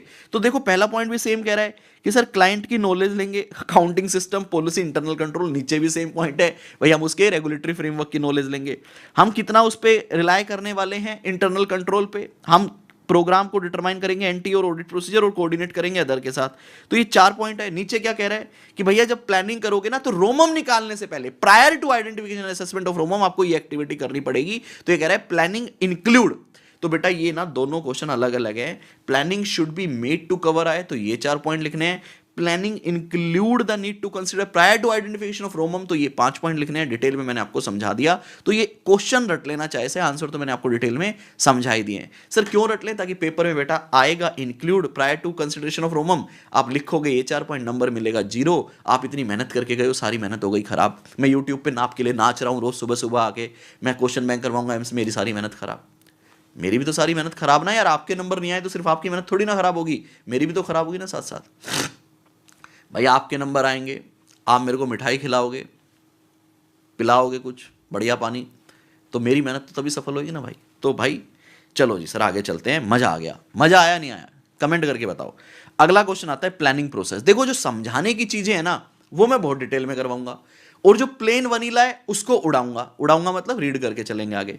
अगला क्वेश्चन आता है प्लानिंग प्रोसेस। मेरे साथ बोलें सभी बच्चे, प्लानिंग प्रोसेस। बच्चे बोलेंगे आंख बंद करके, क्या प्लानिंग का प्रोसेस क्या है, प्लानिंग को कैसे आगे लेके जाना है, सर इसका प्रोसेस बताओ। या अगला क्वेश्चन बोलो एलिमेंट ऑफ प्लानिंग। पेपर में आ गया ना एलिमेंट ऑफ प्लानिंग, बच्चा माथा पकड़ लेगा, यार ये एलिमेंट ऑफ प्लानिंग चैप्टर 2 में कहीं दिया हुआ था क्या, मेरे को तो याद ही नहीं आ रहा ये एलिमेंट ऑफ प्लानिंग क्या था। अच्छा प्लानिंग में एलिमेंट क्या था, plan made to cover among thing था, प्रायर टू रोमम था, planning is a continuous process था, ये था, ये साला एलिमेंट का था। तो बोलो मेरे साथ, प्लानिंग प्रोसेस और एलिमेंट ऑफ प्लानिंग दोनों सेम है। पेपर में कंफ्यूज हो जाओगे, 100% कंफ्यूज हो जाओगे। इसके सामने लिखो कौन सी मूवी थी वो जिसमें आमिर खान नंगा आता है, कौन सी मूवी थी जिसमें आमिर खान नंगा आता है। सर मैं तो भूल गया यार, मैं भी भूल गया भाई, कंफ्यूज आ गया हूं मैं इस गोला पे आकर। तो इसके सामने बताओ मैं क्या लिखूं, तुम बताओ। आपको पेपर में मिलेगा वर्ड प्लानिंग प्रोसेस और एलिमेंट ऑफ प्लानिंग, और आप पहुंच जाओगे दूसरे गोला पे। आपको लगेगा भैया ये कौन से गोला पे आ गया हूं मैं, मेरे को तो कुछ समझ ही नहीं आ रहा है। और अगर बेटा आपको ये बात आज मैंने नहीं बताई हो कि बताओ पेपर में एलिमेंट ऑफ प्लानिंग पे क्वेश्चन आता और आप उसे आइडेंटिफाई कर लेते, तो भाई मैं आपको सैल्यूट करता हूं। मैं वादा बता रहा हूं, वादा कर रहा हूं, 90% स्टूडेंट एलिमेंट ऑफ प्लानिंग को नहीं आइडेंटिफाई करते पेपर में, चाहे उन्होंने कितना भी अच्छा पढ़ रखा हो। कमेंट करके बताओ बेटा मैं सही बोल रहा हूं गलत बोल रहा हूं, जल्दी से बताना। पीके, पीके कंफ्यूज करेगा, पीके मूवी भी लिख दो सर, नहीं तो हम कंफ्यूज हो जाएंगे, पीके क्यों लिखा। कंफ्यूजिंग क्वेश्चन, हेडिंग कंफ्यूजिंग है, आंसर कंफ्यूजिंग नहीं है, क्वेश्चन कंफ्यूजिंग है साला।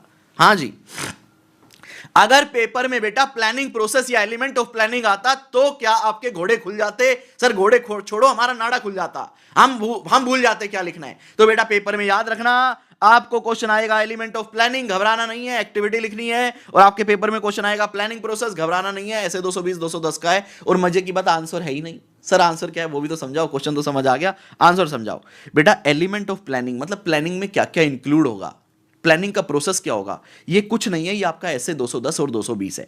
ऐसे 220 आप पढ़कर आए हो, आपने पढ़ा था प्रिलिमिनरी एंगेजमेंट एक्टिविटी। अरे सर स्ट्रेटेजी में भी तो आया था प्रिलिमिनरी एंगेजमेंट एक्टिविटी ऐसे 220 कि भैया जब भी आप कोई क्लाइंट स्टार्ट करेंगे तो प्रिलिमिनरी एंगेजमेंट एक्टिविटी का मतलब होता है स्टार्ट करने से पहले क्या करोगे। तो कहते हैं प्रिलिमिनरी एंगेजमेंट एक्टिविटी के अंदर हम क्या करेंगे, सर हम प्रोसीजर लगाएंगे, परफॉर्म करेंगे procedure regarding continuation of the client relationship. Sir यहां पे एक वर्ड मिसिंग है, मैंने कहा कौन सा, कह रहा है एक्सेप्टेंस। ओ तो हम डाल देते हैं, आईसीआई भूल गया, हम थोड़ी ना बोले हैं।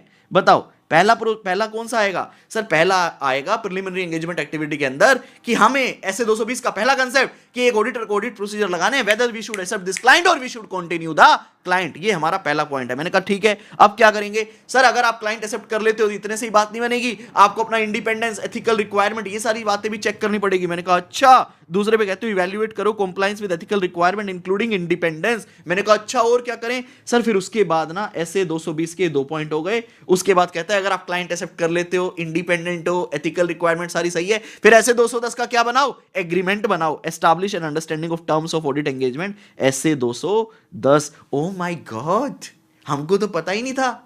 चैप्टर 2 के अंदर पूरा 220 और 210 घुसा हुआ है। यस बेटा, तो एलिमेंट ऑफ प्लानिंग के अंदर या प्लानिंग प्रोसेस के अंदर पहले 3 पॉइंट आते हैं। नंबर 1 कि क्लाइंट एक्सेप्टेंस एंड कंटिन्यूएशन, दूसरा एथिकल रिक्वायरमेंट एंड इंडिपेंडेंस, तीसरा agreeing the terms of audit engagement. ये कुछ नहीं है, ये ऐसे 220 की 2 हेडिंग है और 210 का नाम है सर। उसके बाद आप जब क्लाइंट एक्सेप्ट कर लेते हो, एग्रीमेंट बना लेते हो, अब आपको ऑडिट स्टार्ट करना है। और ऑडिट स्टार्ट करने का पहला प्रोसेस होता है प्लानिंग करो, और प्लानिंग का पहला प्रोसेस होता है स्ट्रेटेजी बनाओ। तो अब आता है प्लानिंग एक्टिविटी। प्लानिंग एक्टिविटी के अंदर 2 पॉइंट आते हैं। एस्टैब्लिश करो ओवरऑल ऑडिट स्ट्रेटेजी, जो कि मैंने आपको पहले करवा दिया, और अब मैं आपको करवाऊंगा डेवलप एन ऑडिट प्लान कि भैया अब एक प्लान बनाओ। तो बेटा जी मुझे एक बात बताओ, एक बात बता मेरे यारा, आज मैं तुझे 5 नंबर देके जा रहा हूं। ये मेरी मां का मैं आपको आशीर्वाद लेके बोल रहा हूं कि आप मतलब नहीं कर पाते, चाहे आप मेरी बात मानो ना मानो। तो मैं ऑलरेडी अभी तो देखना मैं कितने कंफ्यूजिंग पॉइंट्स आपको बताऊंगा जिनमें है कुछ नहीं, बट नजरें नहीं जाएगी। वो नजरें आपके पास कपिल जैसी होनी चाहिए।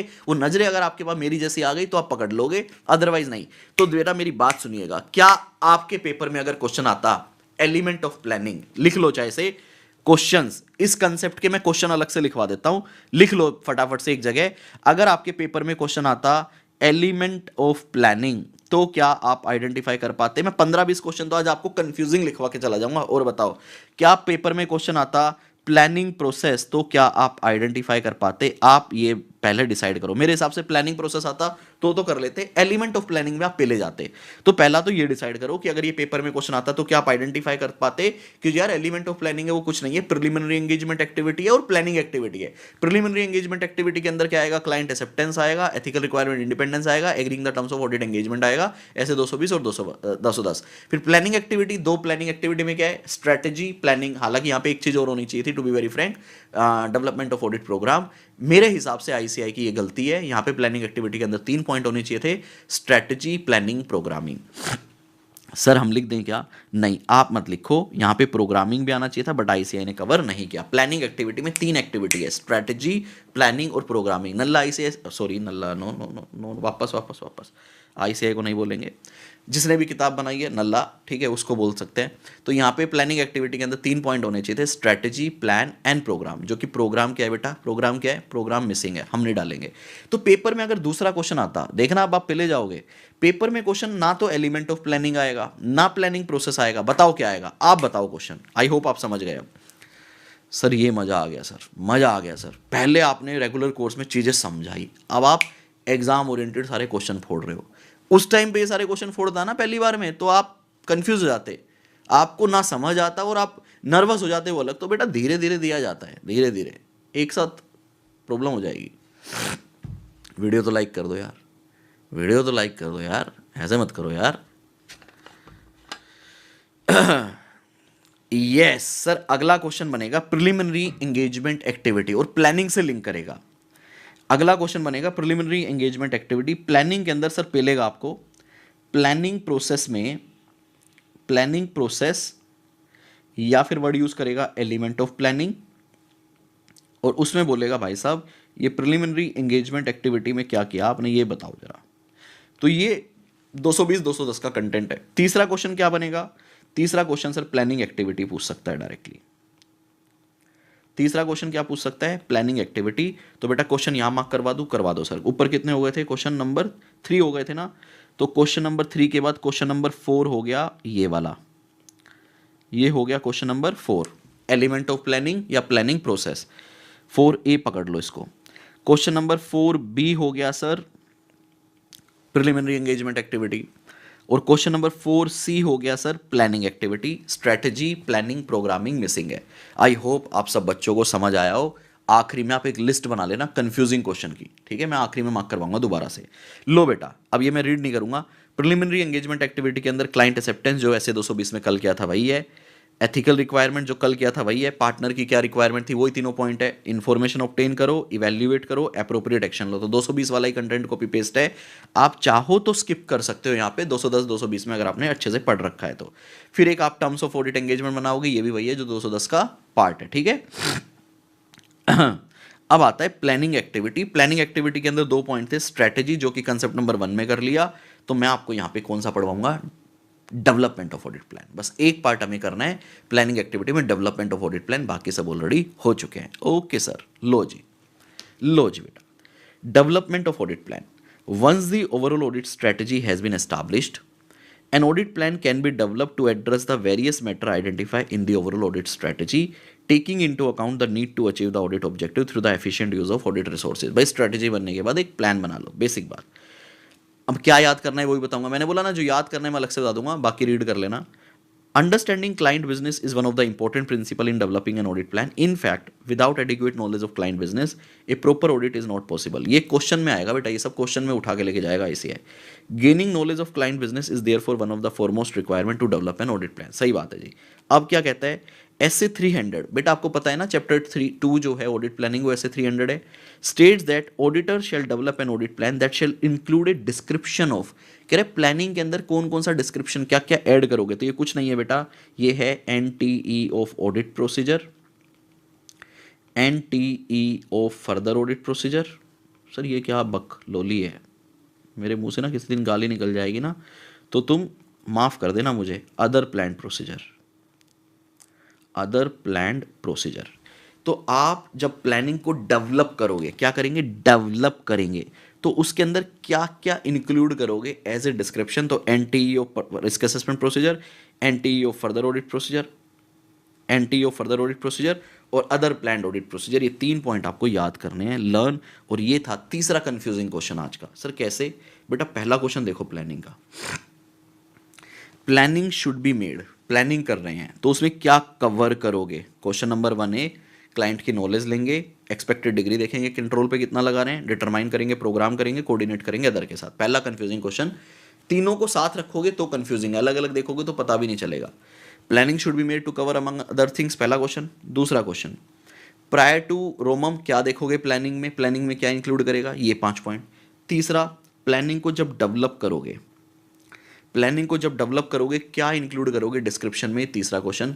बेटा ये तीनों क्वेश्चन पे इस तरह की केस स्टडी बनेगी कि आपको ये नहीं समझ आएगा कि क्वेश्चन कौन सा है। तो सर अब आप बताओ इसका सॉल्यूशन क्या है। आप तीनों में से एक एक की पॉइंट याद कर लो क्वेश्चन में। जैसे जो ये वाला क्वेश्चन है कि प्लानिंग को जब डेवलप करेंगे तो क्या डिस्क्रिप्शन में ऐड होगा, तो आपको याद रखना है RAP, further audit procedure, other audit procedure, ठीक है, ये याद रखना है। सर अगर मैं रोमम निकाल रहा हूं तो प्रायर टू दी रोमम क्या होगा, वो ये 5 पॉइंट है। तीसरा, सर मैं प्लानिंग में क्या क्या अदर थिंग्स को कवर करूंगा, तो ये क्वेश्चन। तो आप एक काम कर सकते हो मेरे कहने से, ये एक ऐसा चैप्टर है जो 10 से 12 नंबर का हमेशा आता है, तो इस चैप्टर को आप कंफ्यूजिंग क्वेश्चन के नोट्स बना सकते हो। बाकी पूरा चैप्टर चाहे वो वापस से आप मेन बुक से पढ़ना, पूरा चैप्टर 8 पेज का चैप्टर है, नोट्स बनाना बनता नहीं है इसका, लेकिन सिर्फ कंफ्यूजिंग क्वेश्चन को आप अपनी नोटबुक में लिख सकते हो। जैसे क्या आप लिख सकते हो कंफ्यूजिंग क्वेश्चंस, ठीक है। क्वेश्चन नंबर 1A क्या था ये बेटा, planning should be made to cover among things, planning, ठीक है, should be made to cover among things. फिर क्वेश्चन 1B मैंने करवाया था, प्रायर टू रोमम क्या क्या कंसिडर होगा प्लानिंग में। फिर क्वेश्चन नंबर 1C हो गया कि जब अपन डेवलप करेंगे, क्या कीवर्ड है उसका, जब हम डेवलप करेंगे तो क्या क्या इंक्लूड करेंगे डिस्क्रिप्शन में, ये 3 पॉइंट। तो ये तीनों क्वेश्चन एक साथ आ जाएंगे ना। क्वेश्चन चाहे ICAI कितना भी लंबा चौड़ा बनाए, चाहे कितनी भी केस स्टडी क्यों ना बनाए, वो ये कीवर्ड जरूर कवर करेगा जो क्वेश्चन मैंने हेडिंग में करवाई है। जैसे ही आपको हेडिंग में वो कीवर्ड मिला, अपने दिमाग पे लगा देना क्या ताला, और चुपचाप अपने बुक के पॉइंट लिख देना, and you will score full 100 out of 100। मतलब जितना भी नंबर का क्वेश्चन है वो फुल आपको मिलने वाले हैं। तो ये आप चीज़ ध्यान रखना, ठीक है बेटा। अब बाकी बेसिक बातें, मैं रानी पूरे क्वेश्चन दिखाऊंगा, रानी कह रही है सर साथ साथ दिखा दो, साथ साथ क्या है ना फिर टाइम बहुत ज़्यादा लग जाएगा कंसेप्ट की वीडियो में, और अगर ये वीडियो बहुत लंबी चौड़ी बन गई 2-2 ढाई घंटे की, फिर इसको बाद में कोई बच्चे देखेंगे नहीं, तो फिर फ़ायदा क्या। तो मैं क्वेश्चन अभी आपको साथ साथ करवाऊंगा बच्चे, 2 मिनट होल्ड करो बस, टेक्निकल चीज़ें खत्म। लो जी, the auditor plan what type of audit procedure to be perform, audit को डिसाइड करना पड़ेगा कौन से ऑडिट प्रोसीजर लगाने हैं, क्या टाइमिंग रहेगी, and how work should be done taking into account sample size. ठीक है, फिर कह रहा है the audit plan is more detail than the overall audit strategy, सबको पता है ये, that include the NTE of audit procedure to be perform by engagement team. Planning for these audit procedure takes place over the course of the audit as the audit plan of the engagement develop. ठीक है जी, हाँ जी। For example planning of the auditor risk assessment procedure occur early in the audit process, however, बेटा ये basic बातें हैं chapter 3 से लिंक करती हुई, however planning the NTE of specific audit procedure depends on the outcome of the risk assessment procedure. रोमम के base पे हम डिसाइड करेंगे हमारा NTE क्या रहेगा, तो ये चैप्टर 3 की पूरी कवरेज यहाँ पे आ गई। In addition the auditor may begin the execution of further audit procedure for some class of transaction account balance disclosure before planning all remaining further audit procedure. भैया कुछ एरिया आप पहले ही कर सकते हो जिसमें बेसिकली कंट्रोल वगैरह का कोई लेना देना नहीं है, ये सिर्फ रीड करना है। अब आता है relationship between overall audit strategy and audit plan. क्या रिलेशन है सर, दोनों एक दूसरे से इंटर रिलेटेड है। Once the overall audit strategy has been establish an audit plan can be develop to address the various matter identify in the overall audit strategy, taking into account the need to achieve the audit objective through the efficient use of auditor resources. ये basic बात है, इसलिए मैं सिर्फ plane read करके highlight करके आगे बढ़ रहा हूँ। The establishment of overall audit strategy and detail audit plan are not necessary discrete और sequential process but are closely interrelated, since changes in one may result in consequential changes to the other. ये भी basic बात थी, I hope आपको पता हो जब आप ये वीडियो देख रहे हैं। तो उसके बाद आता है overall audit strategy and the audit plan the auditor responsibility. तो यहाँ पे आप हेडिंग चाहे तो थोड़ा चेंज कर सकते हो, क्या ये ओवरऑल ऑडिट स्ट्रेटजी जो ऑडिटर की और ऑडिट प्लान बनाना है, क्या ये ऑडिटर की रिस्पॉन्सिबिलिटी है, और auditor can assign the planning and strategy work to management. बताओ, ये ऑडिटर की रिस्पॉन्सिबिलिटी है सर, वो मैनेजमेंट को और क्लाइंट से ये काम नहीं करवाएगा, उनके साथ अपने प्लानिंग के कुछ एलिमेंट डिस्कस कर सकता है कि वो कब क्या काम करने वाला है, लेकिन उससे आपके ऑडिट प्रोसीजर कॉम्प्रोमाइज नहीं होने चाहिए। ठीक है, the auditor may decide to discuss element of planning, जो अभी क्वेश्चन आपने पढ़ा है, with the entity management to facilitate the conduct and management of the audit engagement, to coordinate some of the plan audit procedure with the work of entity personnel. Although these discussion often occur, the overall audit strategy and audit plan remains the auditor responsibility. When discussing matter include in the overall audit strategy or audit plan, care is required in order not to compromise the effectiveness of the audit. ठीक है भैया, discussing the nature and timing of detailed audit procedure with management may compromise the effectiveness of audit by making the audit procedure too predictable. तो जब भी आप discuss करें आपको इस चीज़ का ध्यान रखना है। सर क्या हमारे ऑडिट में हम की टीम मेंबर्स को इन्वॉल्व करें? डेफिनेटली आपको करना चाहिए। The involvement of engagement partner and other key member of engagement team in planning the audit draw on their experience and insights, thereby enhancing the effectiveness and efficiency of the planning process। बहुत अच्छी बात है जी। अब एक बात बताओ, क्या जो प्लानिंग की है वो वन टाइम एक्टिविटी है या उसमें चेंजेस हो सकते हैं? सर डेफिनेटली चेंजेस हो सकते हैं। Changes to planning decision during the course of audit, जब भी हमें कोई अनएक्सपेक्टेड इवेंट मिलेगा, चेंज इन कंडीशन मिलेगी, अदर ऑडिट एविडेंस मिलेंगे from the result of audit procedure, the auditor may need to modify the overall audit strategy and audit plan. और बेटा अगर प्लानिंग चेंज हो गई, स्ट्रेटजी चेंज हो गई, तो NTE ऑफ ऑडिट प्रोसीजर भी क्या हो जाएगा? चेंज हो जाएगा। तो ये भी बड़ी बेसिक बात है, सेल्फ रीड करना। फिर उसके बाद अपना एक ऐसे 220 का फिर से क्वेश्चन आता है, और ये था आपका अगला कंफ्यूजिंग क्वेश्चन, लेकिन अभी आप नहीं समझ पाओगे। पहले मैं वो 5 पॉइंट स्ट्रेटजी के करवाऊंगा, फिर आप समझ पाओगे। ओ माय गॉड, अच्छा हुआ बच गए, नहीं तो पहले जाते। देखो क्वेश्चन समझो, the NTE of the direction and supervision of engagement team member and review of their work may depend on many factor. ये ऐसे 220 का क्वेश्चन है बेटा, लिंक करता है वहां से कि आपकी टीम है, उनका काम आप NTE direction, supervision and review. अब मैं तोड़ के लिख दूंगा ना तो आप शायद समझ जाओ, ऑफ टीम मेंबर वर्क। भाई आपको अपने टीम को कितना डायरेक्शन देना है, कितना सुपरविजन करना है, कितना रिव्यू करना है, कब करना है, कैसे करना है, ये किन फैक्टर पे डिपेंड करेगा, ये किन फैक्टर पे डिपेंड करेगा। तो आप बोलोगे सर बड़ा सिंपल है ये तो, सर वो कंपनी कितनी बड़ी है, कॉम्प्लेक्सिटी कितनी है, आईटी इंफ्रा कितना है, जो टीम मेंबर काम कर रहा है उसको कितना एक्सपीरियंस है, उसकी नॉलेज कैसी है, कॉम्पिटेंस कैसी है, सारी बातें आ जाएंगी। तो ये बड़ा सिंपल हो गया। क्वेश्चन मेन है बेटा, चैप्टर 2 के क्वेश्चन मेन है, आंसर तो बिल्कुल प्लेन वनीला है अगर किसी को ऑडिट की नॉलेज है तो। अभी मैं कंफ्यूजन बता रहा हूँ कहाँ पे है। साइज एंड कॉम्प्लेक्सिटी, एरिया, रोमम कितना है, कैपेबिलिटी एंड कॉम्पिटेंस। तो आंसर में तो कुछ भी नहीं था सर, क्वेश्चन में भी कुछ भी नहीं था। अब आ जाओ एक बार, चलें क्या आप लोग? चल सकते हो सर? बिल्कुल चल सकते हैं, आप इतना हल्के में मत लो हमको। तो वापस से स्ट्रेटेजी वाले क्वेश्चन में आ जाओ। स्ट्रेटेजी में कितने पॉइंट थे बेटा? सर 5 पॉइंट थे, हमको याद है। वेल आप ऐसे ही कुछ भी समझ रहे हो सर, हम आपसे पढ़े हैं ऐसी बात नहीं है, या जो भी हम जिनसे भी पढ़े हैं वो भी अच्छे टीचर हैं सर, ऐसे हल्के में मत लो आप।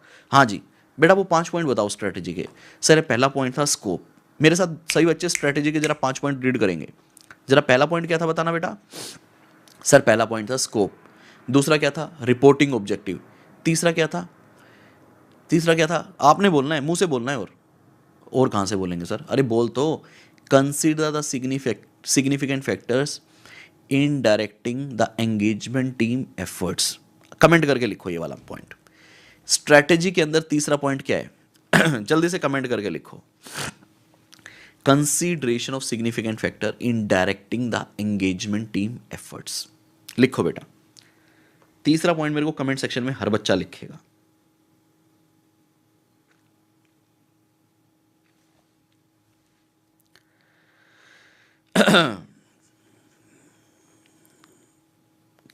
कि डायरेक्शन कहाँ देंगे, डायरेक्शन का अपनी टीम की डायरेक्शन, अपनी टीम के एफर्ट्स हम कहाँ डायरेक्ट करवाएंगे, ये स्ट्रेटेजी में था। ये पॉइंट क्या है बेटा? सर ये भी वही है, डायरेक्शन।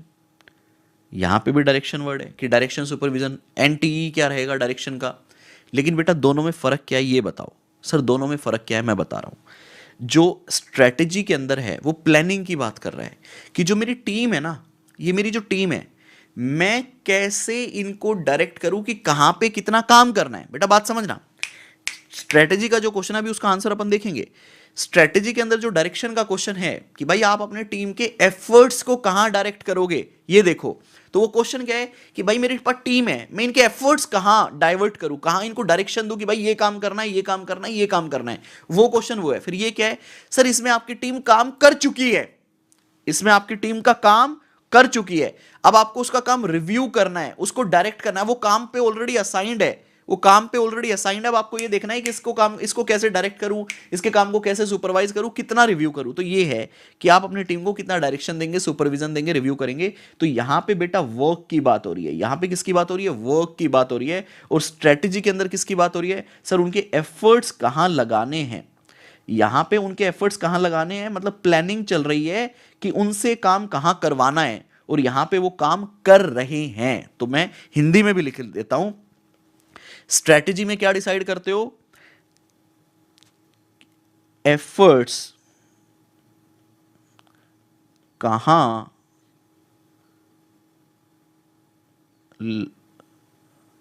बताना, कोई गलत लिख दो तो, लगाना है।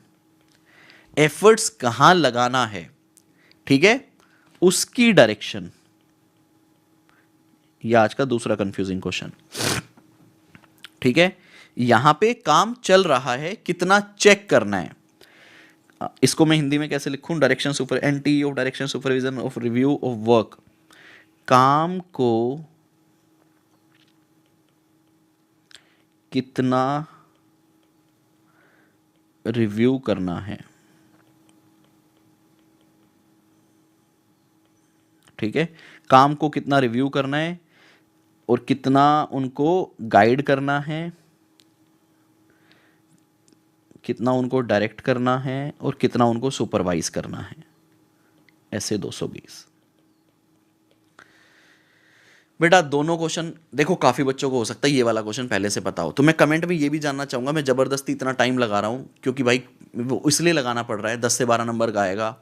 आपको क्वेश्चन नहीं समझ आया, आप कुछ गलत लिख कर आओगे और एक भी नंबर नहीं मिलेगा। तो मैं इतने एफर्ट्स इसलिए डाल रहा हूँ। तो आप मुझे बताओ कितने बच्चों को, अभी तक मैंने आपको 3 क्वेश्चन प्लानिंग के बता दिए जो कंफ्यूजिंग थे, 2 क्वेश्चन मैंने अभी बता दिए, 2 जगह पे डायरेक्शन आता है तो एक जगह एफर्ट्स की बात कर रही है, एक जगह वर्क की बात कर रहा है, 5, और एक मैंने प्लानिंग के 3 क्वेश्चन बता दिए, वो भी आपने आइडेंटिफाई करते एलिमेंट वाले, element, planning process, preliminary engagement activity और प्लानिंग एक्टिविटी। तो 3 और 2 5 और 3 8, मैंने 8 कंफ्यूजिंग क्वेश्चन बता दिए अभी तक आपको। बेटा ये बताओ क्या ये सब आपको पहले से पता थे या नहीं पता थे, और ईमानदारी से बताना, ताकि मेरे को अगले चैप्टर्स भी तो करवाने हैं अभी यूट्यूब पे, तो फिर मैं एफर्ट्स उस हिसाब से लगाऊंगा, ठीक है। मैं क्वेश्चन पे एफर्ट क्यों लगाऊंगा, फिर तो कंसेप्ट समझाऊंगा, निकल जाऊंगा, अपने आप ढूंढते रहना क्वेश्चन कौन से। तो I really want to know कि आप लोग क्या जानते थे क्या ये सब, इन सभी क्वेश्चन में डिफरेंशिएशन पता था क्या आपको, प्लीज़ बताइएगा। सबको आता था चैप्टर, सबको आता था, मुझे पता है, जल्दी बताओ बेटा। तो आप ना एक नोट कहीं पे ये भी लिख लो कि डायरेक्शन के 2 क्वेश्चन है, जैसे प्लानिंग के 3 हैं, लिख लो सब। आप कहीं पे लिख लो अपनी नोटबुक में, जहाँ पे भी आपको सही लगे, या तो यहाँ लिख लो कहीं चैप्टर में, अगर मेरी बुक है तो यहीं कहीं पे लिख लो, ठीक है। यहाँ पे लिख लो कि प्लानिंग के वो 3 क्वेश्चन कौन कौन से थे बेटा, जरा बोलना। एक में था प्लानिंग शुड कवर, पहला कौन सा था बेटा, आप ही बोलना कौन कौन सा था। 3 क्वेश्चन थे, वो तीनों लिख लेना, ठीक है। फिर दूसरा था सर स्ट्रेटजी प्लस प्लानिंग के 2 क्वेश्चन कंफ्यूजिंग थे, कौन से बेटा बताना जरा। सर एक था डायरेक्शन टीम एफर्ट्स के लिए, और एक है direction supervision and review, 3 word है लेकिन ऐसे है ना, डायरेक्शन पे खेल जाता है, उसका वर्क के लिए। तो पूछेगा वर्क लिखोगे एफर्ट्स वाले पॉइंट, पूछेगा एफर्ट्स वाले पॉइंट लिखोगे वर्क वाले पॉइंट, एक भी नंबर नहीं मिलेगा। सर चौथा आपने अभी तक कंफ्यूजिंग क्वेश्चन बताया है प्लानिंग के एलिमेंट या फिर प्रोसेस, इसमें अलग से भी पूछ सकता है प्रिलिमिनरी एंगेजमेंट एक्टिविटी और साथ ही साथ प्लानिंग एक्टिविटी, ठीक है बेटा। ऐसे लिस्ट बना लो बेटा, ये 3 पॉइंट आप नीचे से हेडिंग देख के लिख लेना। सर आप लिखवाई दो ना, बताना बेटा पहली हेडिंग बताओ भाई, पहली हेडिंग। सर हम बताएं, आप देखो खुद बता दो यार। Cover among other, planning should be made to cover among other thing, planning should be made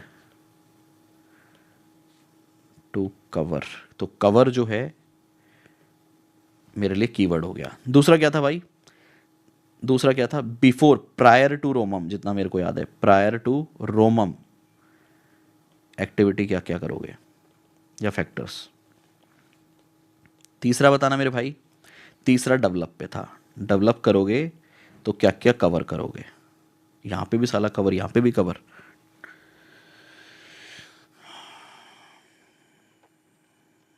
sir इतना कंफ्यूजन तो हमारे जीवन में पहले नहीं था जितना आपने कर दिया।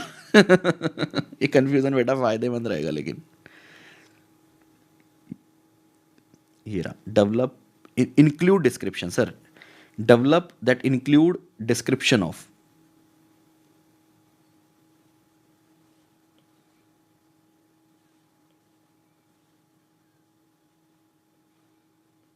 दैट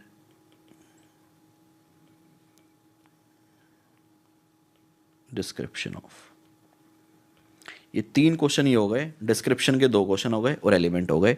ये सारे क्वेश्चन बेटा फटाफट लिख लो, और जैसे ही डन हो जाए मेरे को बताओ। अभी तो 5 क्वेश्चन और बताऊंगा कंफ्यूजिंग। मतलब ये ऐसे क्वेश्चन है कि पूरा चैप्टर याद होने के बाद भी देर आर हाई चांसेस कि आप आंसर गलत लिखो, और आज की वीडियो के बाद मैं आपको वादा कर रहा हूं आप जीवन में कभी गलत आंसर नहीं लिखोगे। तो 10 नंबर का क्वेश्चन आएगा, आप 10 लेकर जाओगे। डन, चलो सर आगे चलो आप। लो जी बेटा चैप्टर खत्म, बस चैप्टर खत्म, 15 मिनट में चैप्टर खत्म हो जाएगा। स्ट्रैटेजी में 15 मिनट और लगेंगे, तो टोटल 30 मिनट का चैप्टर आई थिंक अप्रोक्स और रहेगा। लो जी, मेरे को टाइम पता है आज क्यों लगा ये चैप्टर में, आप पिछली रिवीजन वीडियो देखो, आप पिछली रिवीजन वीडियो देखो, 50 मिनट में करवा रखा है बहुत डिटेल में। उससे पिछली रिवीजन वीडियो देखोगे तो 1 घंटे 15 मिनट में करवा रखा है। आज मेरे को 1 घंटे 40-45 मिनट लगेंगे। क्यों लगेंगे, क्योंकि मुझे पता था मेरे को आज वो चीज़ करवानी है जो पिछली दोनों वीडियो में नहीं है। आज मेरे को बच्चों को कंफ्यूजिंग क्वेश्चंस करवाने हैं।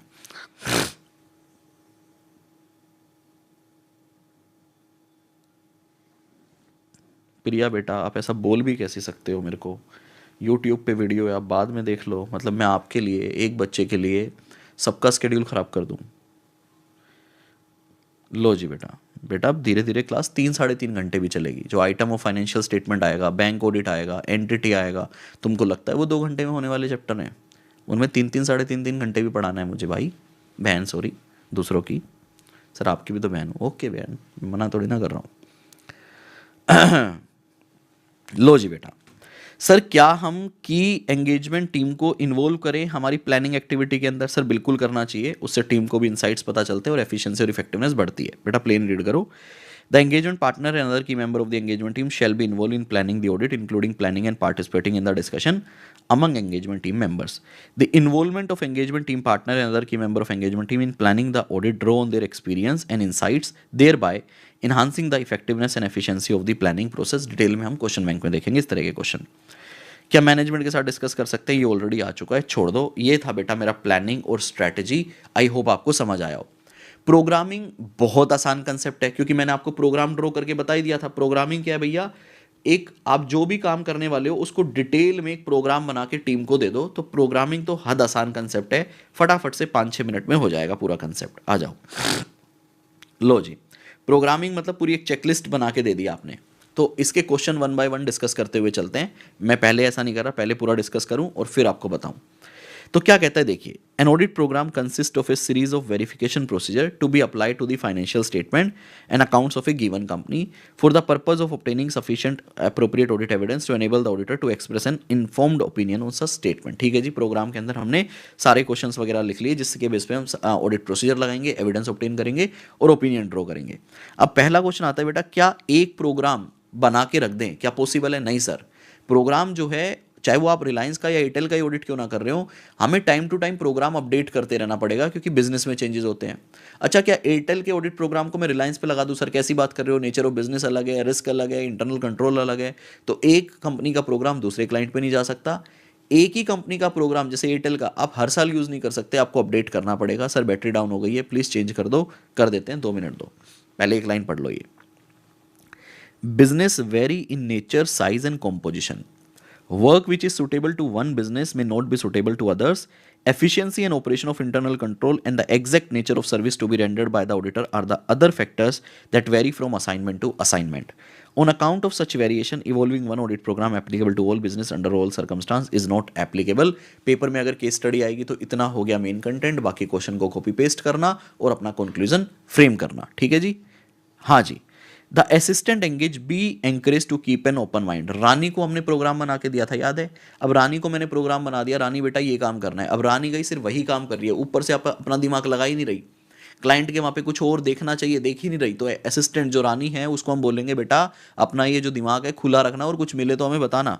The assistant engaged in the job should be encouraged to keep an open mind beyond the program given to him.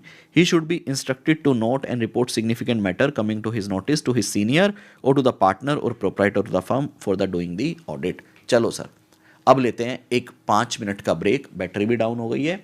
एक सभी बच्चे 5 मिनट का ब्रेक ले लीजिए। दूं या ना दूं ब्रेक? आप बताओ। ब्रेक चाहिए नहीं चाहिए? 5 मिनट का जल्दी से बताओ। आप लोग बताओ बेटा, break? Do you guys need a break? जल्दी बताओ।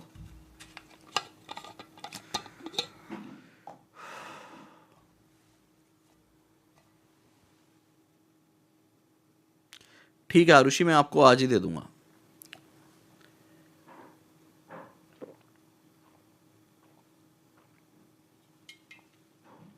यस सर, 5 मिनट का एक ब्रेक है भैया। 5 मिनट ब्रेक स्टार्टिंग नाउ।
हाँ जी दोस्तों, स्वागत है आपका वापस से। जल्दी से एक बार मुझे कमेंट में बताइएगा, क्या आप लोग वापस आ चुके हो? जल्दी से मुझे कमेंट करके बताओ और फिर करते हैं स्टार्ट। जल्दी आ जाओ, जल्दी से बेटा कमेंट करके बताइए, आर यू गाइज बैक?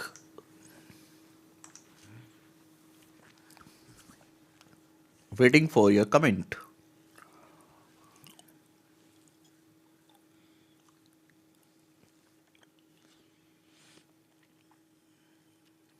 जल्दी आओ बेटा, जल्दी से कमेंट करो, are you guys back? Aditya Varma आ गए हैं sir.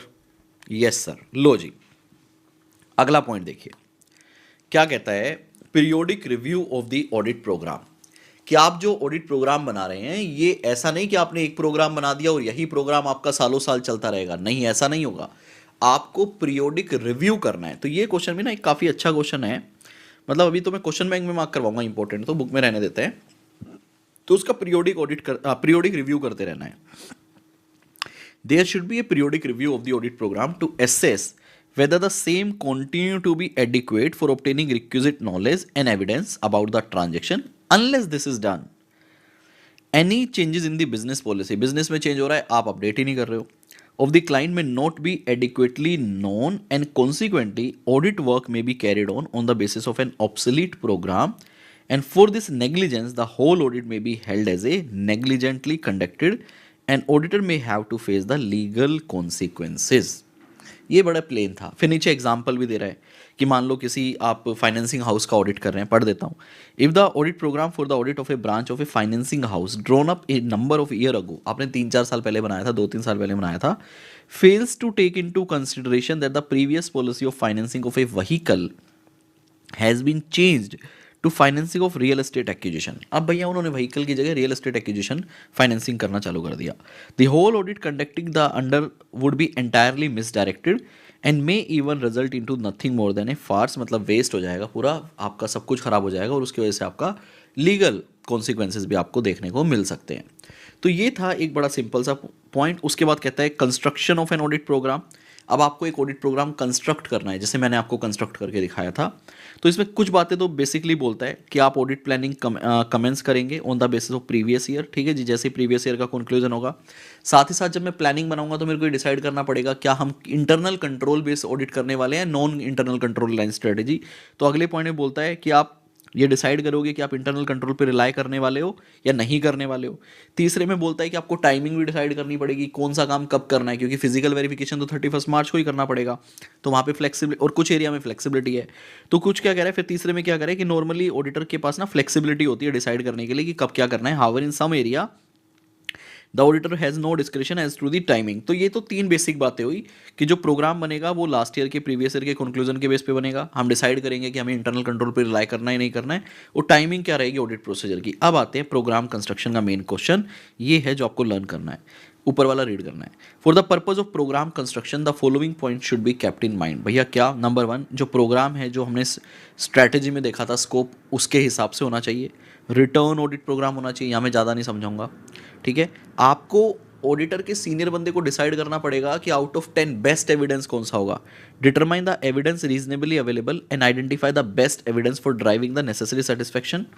Apply only those steps and procedure which are useful in accomplishing the verification purpose. मतलब अजर्शन, आप सिर्फ वही ऑडिट प्रोसीजर लगवाओ टीम से जो आपके अजर्शन को, आपके पर्पज को सेटिस्फाई करती हो, और अपने टीम मेंबर के लिए इंक्लूड कर दो audit objective of each area, ताकि उसे पता चले वो काम क्यों कर रहा है। And sufficient detail which serve as a set of instruction for the assistant involve in audit and help in controlling the proper execution of the work. Consider करो ऑल पॉसिबिलिटी ऑफ एरर, ताकि आप उनके audit procedure add कर दो। Coordinate करो the procedure to be applied to related item. Related item मतलब sir अगर आप सेल्स का प्रोग्राम बना रहे हो तो उसकी रिलेटेड आइटम क्या हो जाएगी? सर उसकी रिलेटेड आइटम होगी डेटर, साथ ही साथ बैंक। तो उनमें भी क्या क्रॉस वेरिफिकेशन करनी है वो भी आप प्रोग्राम के अंदर बता दो। तो ये बड़ा सिंपल क्वेश्चन था प्रोग्राम का। फिर कहता है कि जो आपने ऑडिट प्रोग्राम बनाया है ये क्यों बनाया है? ये बनाया आपने एविडेंसेस लेने के लिए। तो एविडेंसेस कैसे लेंगे? हम ऑडिट प्रोसीजर्स लगाकर एविडेंस लेंगे। तो सबसे पहले तो एक एग्जाम्पल दे रहा है कि मान लो सेल्स के ऊपर आप ऑडिट प्रोग्राम बना रहे हो। हमने कौन सा लिया था? हमने परचेज का लिया था, जब मैंने समझाया था। कह रहा है सेल्स का आप ऑडिट प्रोग्राम बना रहे हो तो सेल्स के क्या क्या एविडेंसेस हो सकते हैं, सेल्स को कैसे कैसे वेरीफाई कर सकते हैं। तो कह रहा है सेल है तो सेल का इनवॉइस होगा, वो देख सकते हैं। सेल सही प्राइस पे की नहीं की, उसके लिए प्राइस लिस्ट ले सकते हैं।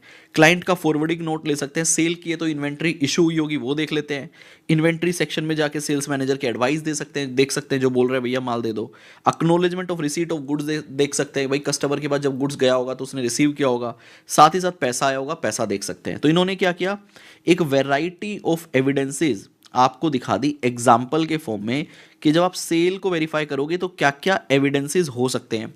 अब अगली बात ये आती है कि इन एविडेंसेस को ऑब्टेन करने के लिए आप क्या क्या ऑडिट प्रोसीजर लगाओगे। An auditor picks up evidences from a variety of field and it generally any of the following broad types. कौन कौन से सर, डॉक्यूमेंट एग्जामिनेशन हो सकता है मेरे पास, फिजिकल एग्जामिनेशन कर सकता हूँ, इंक्वायरी कर सकता हूँ, स्टेटमेंट एक्सप्लेनेशन ले सकता हूँ थर्ड पार्टी से, एक्यूरेसी चेक कर सकता हूँ, इंटरनल कंट्रोल चेक कर सकता हूँ। तो बेटा ये जो है ये आपको सिर्फ रीड करके जाना है। हालांकि आईसीआई इस पर डेफिनेटली पेपर में क्वेश्चन पूछ सकता है, लेकिन जरूरी नहीं है सेल्स का ही पूछे। आईसीआई चेंज करके आपसे ये पूछ सकता है बेटा परचेज का ऑडिट प्रोग्राम आप डिज़ाइन करो कि आप उसमें कौन से एविडेंसेस लोगे और कैसे कैसे आप ले सकते हो, क्या कर सकते हो। तो आईसीआई ने अपने स्टडी मटेरियल में आपको रेफरेंस के लिए सेल्स का दे दिया, but in exam definitely item of financial statement आपके सिलेबस में है, वो इस कंसेप्ट को उस चैप्टर के साथ लिंक करके आपसे परचेज का भी पूछ सकता है, पेरोल का भी पूछ सकता है, पीपीएनई का भी पूछ सकता है। तो आपको बताना पड़ेगा उस एरिया के एविडेंसेस क्या क्या हो सकते हैं और उन एविडेंसेस को आप कैसे कैसे कलेक्ट कर सकते हो, कैसे कैसे ले सकते हो, कौन कौन सी काम करके उन्हें ऑब्टेन कर सकते हो। तो ये दो एग्जाम्पल हैं, दो एरिया हैं जो आपके एग्जाम में किसी भी फॉर्म में किसी भी कंसेप्ट में आ सकते हैं।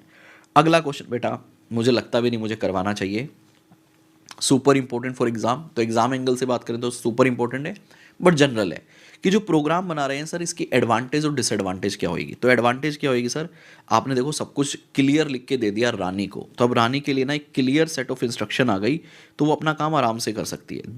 दूसरा सर मेजर ऑडिट के लिए बहुत एसेंशियल है, क्योंकि हमें पता चल जाएगा हमें क्या करना है और क्या नहीं करना है, टोटल पर्सपेक्टिव पता चल जाएगा। तीसरा सर अब आपको पता है कि किस अजर्शन पे क्या काम करना है, तो आप असिस्टेंट को बहुत अच्छे से सेलेक्ट कर सकते हो कि वैल्यूएशन के लिए सीनियर बंदा चाहिए, फिजिकल वेरिफिकेशन के लिए जूनियर बंदा चाहिए। तो selection of assistant for the job on the basis of capability become easier. उसके बाद सर एक written and predetermined program work is necessary to be carried out on the basis of, otherwise क्या करेंगे हम mental plan के base पे जाएंगे। ये मैं रीड कर रहा हूँ, विदाउट है, without a return and a predetermined program, work is necessarily to be carried out on the basis of some mental plan. In such a situation, there is always a danger of ignoring or overlooking certain books and records. Under a properly framed program, the danger is significantly less, and audit can be proceed systematically. तो ये भी एक बहुत अच्छी advantage है। Assistant जब बेटा programme बनाएगा, काम करेगा, उस पर सिग्नेचर देगा, तो उसकी रिस्पॉन्सिबिलिटी डिसाइड हो रही है। The assistant by putting their signature on the program accept the responsibility for the work carried out by them individually, and if necessary the work done may be traced back to the assistant. Principal काम को control कर सकता है क्योंकि dates वगैरह लिखी है। The principal can control the progress of the various audit in hand by examination of audit program initiated by the assistant deputed to the jobs. It serve as a guide for the audit to be carried out in the succeeding year. Program बना लिया तो अगले साल हम उसे update करके as a guide use कर सकते हैं। A properly drawn up audit program serve as a evidence in the event of any charge of negligence being brought against the auditor.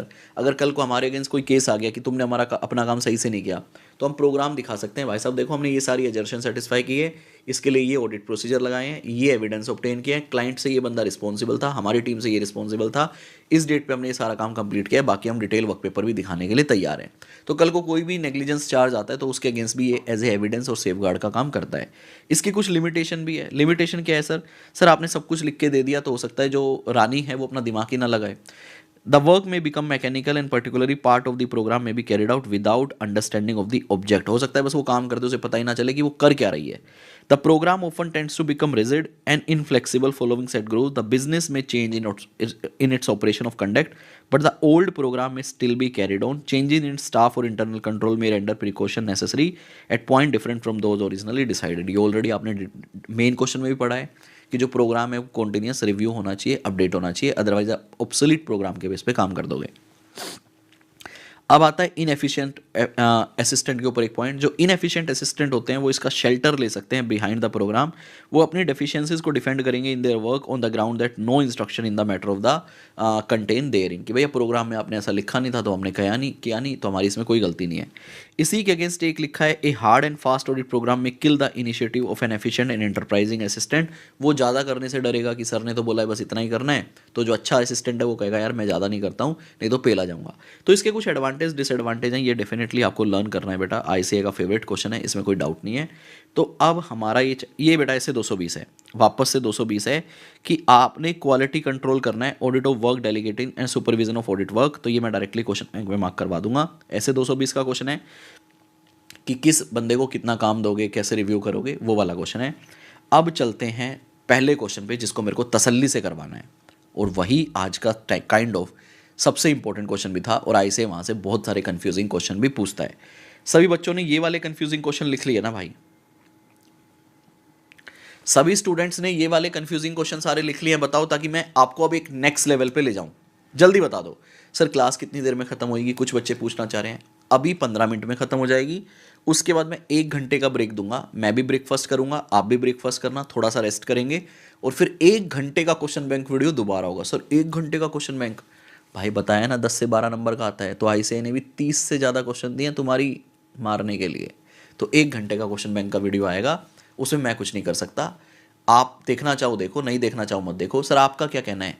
जिस बच्चे को ये चैप्टर अच्छे से भी आता है ना, उसको भी वो वीडियो देखनी ही देखनी है। ये बता दो फटाफट से। सारे कंफ्यूजिंग क्वेश्चन लिख लिए ना, पेपर में तो गलती नहीं करोगे अब? जल्दी बताओ रानी, जल्दी बता बेटा। टाइम मैं बता दूंगा, पहले खत्म तो करने दो। अब आ जाओ आईसीएस स्टडी मटेरियल में। क्यों सर आपकी बुक से नहीं करना ये वाला कंसेप्ट? भाई मैं बता देता हूँ क्यों नहीं करना मेरी बुक से। हाथ जोड़ के माफ़ी मांग लेते हैं हम तो भाई, गलती हो जाए तो। हमारी बुक में हमने establishment of overall audit strategy डाली, उसके 5 पॉइंट डाले। क्या 5 पॉइंट थे सर दोबारा बताओ? Scope, reporting objective, directing the engagement team efforts, consideration of preliminary engagement activity and NTE of resource required. 5 point डाले, नीचे 5 पॉइंट लिखे और सबके 2-2 एग्जाम्पल दिए। ठीक है, ये किताब हमने न्यू कोर्स के लिए बनाई थी। पहले जो सीए कोर्स था ना, उसमें ये क्वेश्चन आईसीआई सिर्फ आपसे हेडिंग पूछता था कि भैया establishment of overall audit strategy बता दो, तो बच्चे को सिर्फ ये 5 पॉइंट लिखने होते थे, एग्जाम्पल कभी भी लिखना ही नहीं होता था। लेकिन फिर भी मैंने अपनी किताब में एग्जाम्पल लिखा कि बच्चे को पॉइंट समझाने के लिए एग्जाम्पल तो समझाना पड़ेगा, तो हमने 2-2 एग्जाम्पल लिख लिए थे। लेकिन फिर जब नए कोर्स के पेपर आए तो आईसीआई ने कहा अब लेंगे बच्चे की। सर ये क्या कर रहे हो गंदे गंदे? अरे मतलब तुम्हारी लेना ही तो हो गया तुम्हारा पेपर, अगर तुम्हारा ऐसा आ गया तो तुम पहले जाते हो ना। और वहाँ पे आईसीआई क्या करने लगा, इस हेडिंग पे क्वेश्चन पूछने लगा। एक लंबी चौड़ी केस स्टडी बनाता है और बच्चे को, मतलब माँ कसम, मतलब इंटर वाले बच्चे को ऐसा पेल रहा है ना आईसीआई इस चैप्टर में स्पेशली। मज़ा आता है देख के, मज़ा आता है देख के, और क्या मज़ा आता है ना देख के कि भाई हाँ मतलब इस आसान चीज़ को भी बहुत अच्छे से पढ़ना है। सर कैसे पेलता है बताओ ना आईसीआई? आईसीआई क्या करता है बेटा, एक स्टेटमेंट दे देता है, एक लंबी चौड़ी केस स्टडी बनाता है, अभी क्वेश्चन बैंक में दिखाऊंगा आपको, और वो कहता है बताओ क्या ये प्लानिंग में देखना जरूरी है। वो ऐसी केस स्टडी बनाता है जिसका चैप्टर 2 में कहीं कोई जिक्र नहीं है, तो आपको केस स्टडी पढ़कर ये आइडिया लगाना पड़ता है, अरे यार कंपनी का ना रेगुलेशन चेंज हुआ है, तो रेगुलेशन चेंज हुआ है तो मुझे कंपनी की नॉलेज लेनी पड़ेगी, और क्या ये प्लानिंग में आएगा? फिर आप दिमाग लगाओगे, अरे हाँ यार प्लानिंग में आएगा, मेरे को ये देखना पड़ेगा कि क्या रिसेंट डेवलपमेंट हुई है, मेरे को टीम के एफर्ट्स कहाँ लगाने हैं। ये तो स्ट्रेटेजी का तीसरा पॉइंट था। मतलब क्वेश्चन भी आपको खुद ही जज करना पड़ेगा कौन सा है, और जब आप क्वेश्चन जज कर लोगे ना, उसके बाद आपको 3 या 4 एग्जाम्पल लिखने पड़ेंगे। तो बेटा मेरी बुक में सिर्फ 2-2 एग्जाम्पल हैं, इसलिए मैं आईसीएस स्टडी मटेरियल से करवाऊंगा। तो पहले मैं आपको थ्योरी में करवाऊंगा, क्वेश्चन जब करवाऊंगा तब आसान लगेगा। तो हम आईसीएस इसलिए कर रहे हैं क्योंकि हमें 2-2 एग्जाम्पल और लिखने हैं, किसी जगह पे 1 एग्जाम्पल ऐड करना है, कहीं पे 2। तो किसी बच्चे के पास अगर मेरी बुक है तो आप क्या करना, एक पेज लेना, 2-2 एग्जाम्पल तो ऑलरेडी आपके पास, 1-1 एग्जाम्पल और लिख लेना 5 पॉइंट के, और यहीं पे स्टिकी नोट लगा देना, या बुक में कहीं स्पेस नहीं है क्या, ये रहा, या 5 पॉइंट के 1-1 2-2 एग्जाम्पल आप यहाँ लिख लेना। फिर आपको फ्यूचर में आईसीएस स्टडी मटेरियल ओपन करने की जरूरत नहीं पड़ेगी। देखो बेटा जहाँ जरूरत है हम खुद ही बोल देते हैं, है ना, क्योंकि अपने को पेपर में नंबर लाने ना यार। हाँ सर आपने लेक्चर में भी बता दिया था, वैसे हमें याद है। हाँ जी प्लीज़ बताओ, क्या मैंने आपको ये बात लेक्चर में इन्फॉर्म कर दी थी सभी बच्चों को? बेटा लाइव वाले सभी स्टूडेंट, रिकॉर्डेड वाले सभी स्टूडेंट, आप बताइए क्या मैंने आपको जब रेगुलर कोर्स के अंदर ये चैप्टर करवाया था तो क्या ये बात मैंने आपको इन्फॉर्म कर दी थी? सर हम नहीं बोल देंगे ना, आपकी अभी बेइज्जती हो जाएगी। तुम कैसे नहीं बोल दोगे, मुझे पता है तुम झूठ नहीं बोलोगे। जल्दी बताओ, आ जाओ। चैप्टर नंबर 2 ऑफ आईसीआई ये रहा। तो इसको पहले अपने को लेके जाना पड़ेगा अंदर, तो 2 पेज ही लेके चलते हैं ना।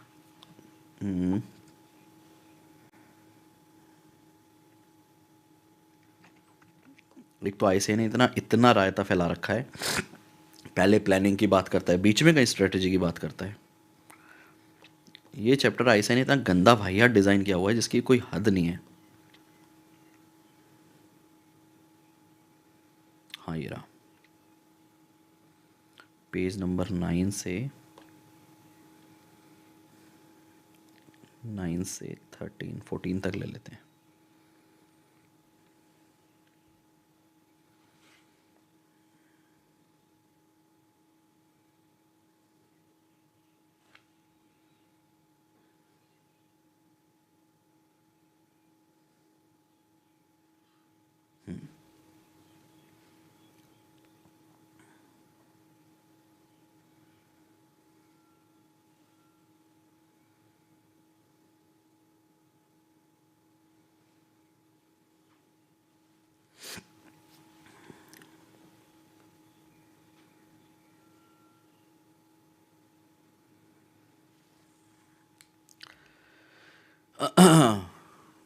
स्टडी मटेरियल से ही करवा रहा हूँ बच्चे। मैंने ले लिए रेलेवेंट पेज, वो फाइल बहुत हैवी होती है ना, तो वो वन नोट हैंग करने लगेगा, इसलिए मैंने रेलेवेंट पेजेस प्रिंट कर लिया अलग से। आ जाओ बेटा, ठीक है। आपको नोट्स बना लेना आप स्टडी मटेरियल से, पेज नंबर मार्क करवा रहा हूँ आपको। चैप्टर नंबर 2 आईसीआई की वेबसाइट से ले लेना अगर आपके पास नहीं है तो। लो जी, प्लानिंग एक्टिविटी देखी हमने, उसमें पहला पॉइंट आता है establishment of overall audit strategy, ठीक है, डेवलपमेंट ऑफ ऑडिट प्लान। तो ये स्ट्रैटेजी हमारी बुक में सबसे पहला कंसेप्ट है। तो जब स्ट्रैटेजी देखते हो तो क्या कहते हैं, आपको क्या क्या फैक्टर कंसिडर करने हैं। तो 5 पॉइंट बताओ सबसे पहले सही बच्चे। सर पहला पॉइंट है identify the characteristics of the engagement that define it's scope, ठीक है, पहले 5 पॉइंट याद करेंगे। दूसरा पॉइंट क्या कहता है, सर हमें क्या देखना है, reporting objective of the engagement to plan the timing of the audit and the nature of communication required. मैं आपको ना एक क्वेश्चन अभी दिखा देता हूँ, चलो क्वेश्चन बैंक की वीडियो तो बाद में देखना, एक क्वेश्चन मैं आपको अभी दिखा देता हूँ। कहता है स्ट्रेटेजी में हमें रिपोर्टिंग ऑब्जेक्टिव देखना पड़ेगा, उसके बेस पे हम क्या डिसाइड करेंगे, हमारा टाइमिंग ऑफ ऑडिट और किस तरह के कम्युनिकेशन रिक्वायर्ड है, ये दूसरा पॉइंट। तीसरा पॉइंट क्या है, सर हम ना हमारे कंसिडर करेंगे factor that in auditor professional judgement are significant, किस चीज़ में, directing the engagement team efforts, team के एफर्ट्स कहाँ लगवाने हैं उसके लिए फैक्टर कंसिडर करने पड़ेंगे।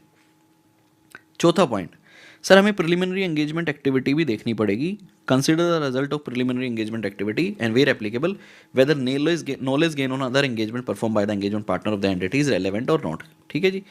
उसके बाद NTE देखना पड़ेगा sir, resource necessary for the perform the engagement, भाई कितना रिसोर्स चाहिए उसका NTE देखेंगे। ये 5 पॉइंट थे, 5 हेडिंग तो आपने देख ली ना, मैं कह रहा हूँ आपको पॉइंट याद नहीं है, क्वेश्चन देखो एक और बताना समझ आया क्या, पहले कर रखा है तो देखो बात अलग है। लो जी,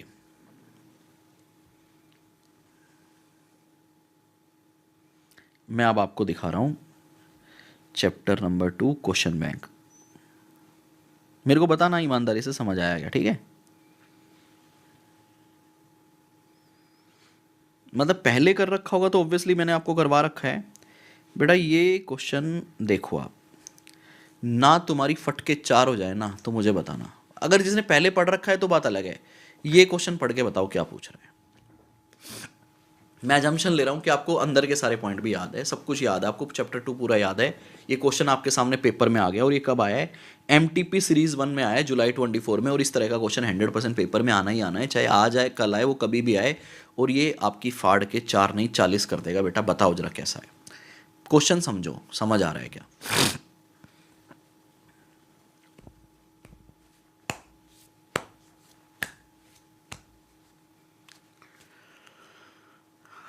बताओ भाई।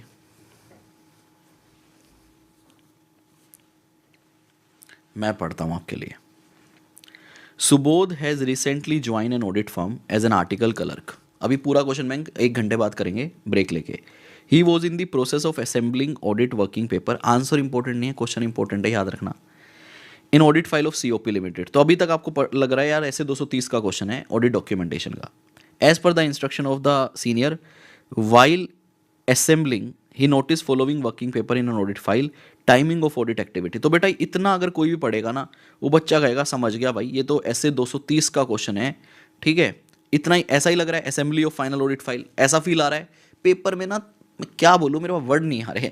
फिर उसके बाद तुम्हें कुछ एक्टिविटी दी कि बेटा एक्टिविटी क्या है, हम ऑडिट प्लानिंग करेंगे। देखो एक्सपेक्टेड टाइमिंग दे रहा है, एक्सपेक्टेड टाइमिंग मतलब ये करेंगे। तो डॉक्यूमेंटेशन बेटा करने के बाद होता है, करने से पहले होता है? पहले तो ये बताओ, ऐसे 230 जो है वो काम होने के बाद डॉक्यूमेंट करोगे, काम होने से पहले करोगे? ये बता रहा है ये काम करना है और इसकी एक्सपेक्टेड डेट है। जैसे ऑडिट प्लानिंग करेंगे जुलाई 1 को, रिव्यू करेंगे, डेट्स को आप इग्नोर भी कर सकते हो, रिव्यू करेंगे जुलाई 6 को, फील्ड वर्क करेंगे जुलाई 10 को, मैनेजर रिव्यू करेगा 21 को, रिव्यू करेगा एंगेजमेंट पार्टनर इस डेट पे, रिव्यू करेगा QCR और फाइनल ऑडिट रिपोर्ट हम एक्सपेक्टेड टाइमिंग देख रहे हैं 3 अप्रैल 2023 को, ठीक है, 3 सितंबर को। ये इन्होंने एक्टिविटी और कुछ एक्सपेक्टेड टाइमिंग दे दी। अब आगे आ जाओ, लास्ट लाइन पढ़ो बेटा। द अबव वर्किंग पेपर जो बनाया है ऑडिटर ने, list certain factors which are considered by auditor while establishing audit strategy। Sir आसान कर तो दिया?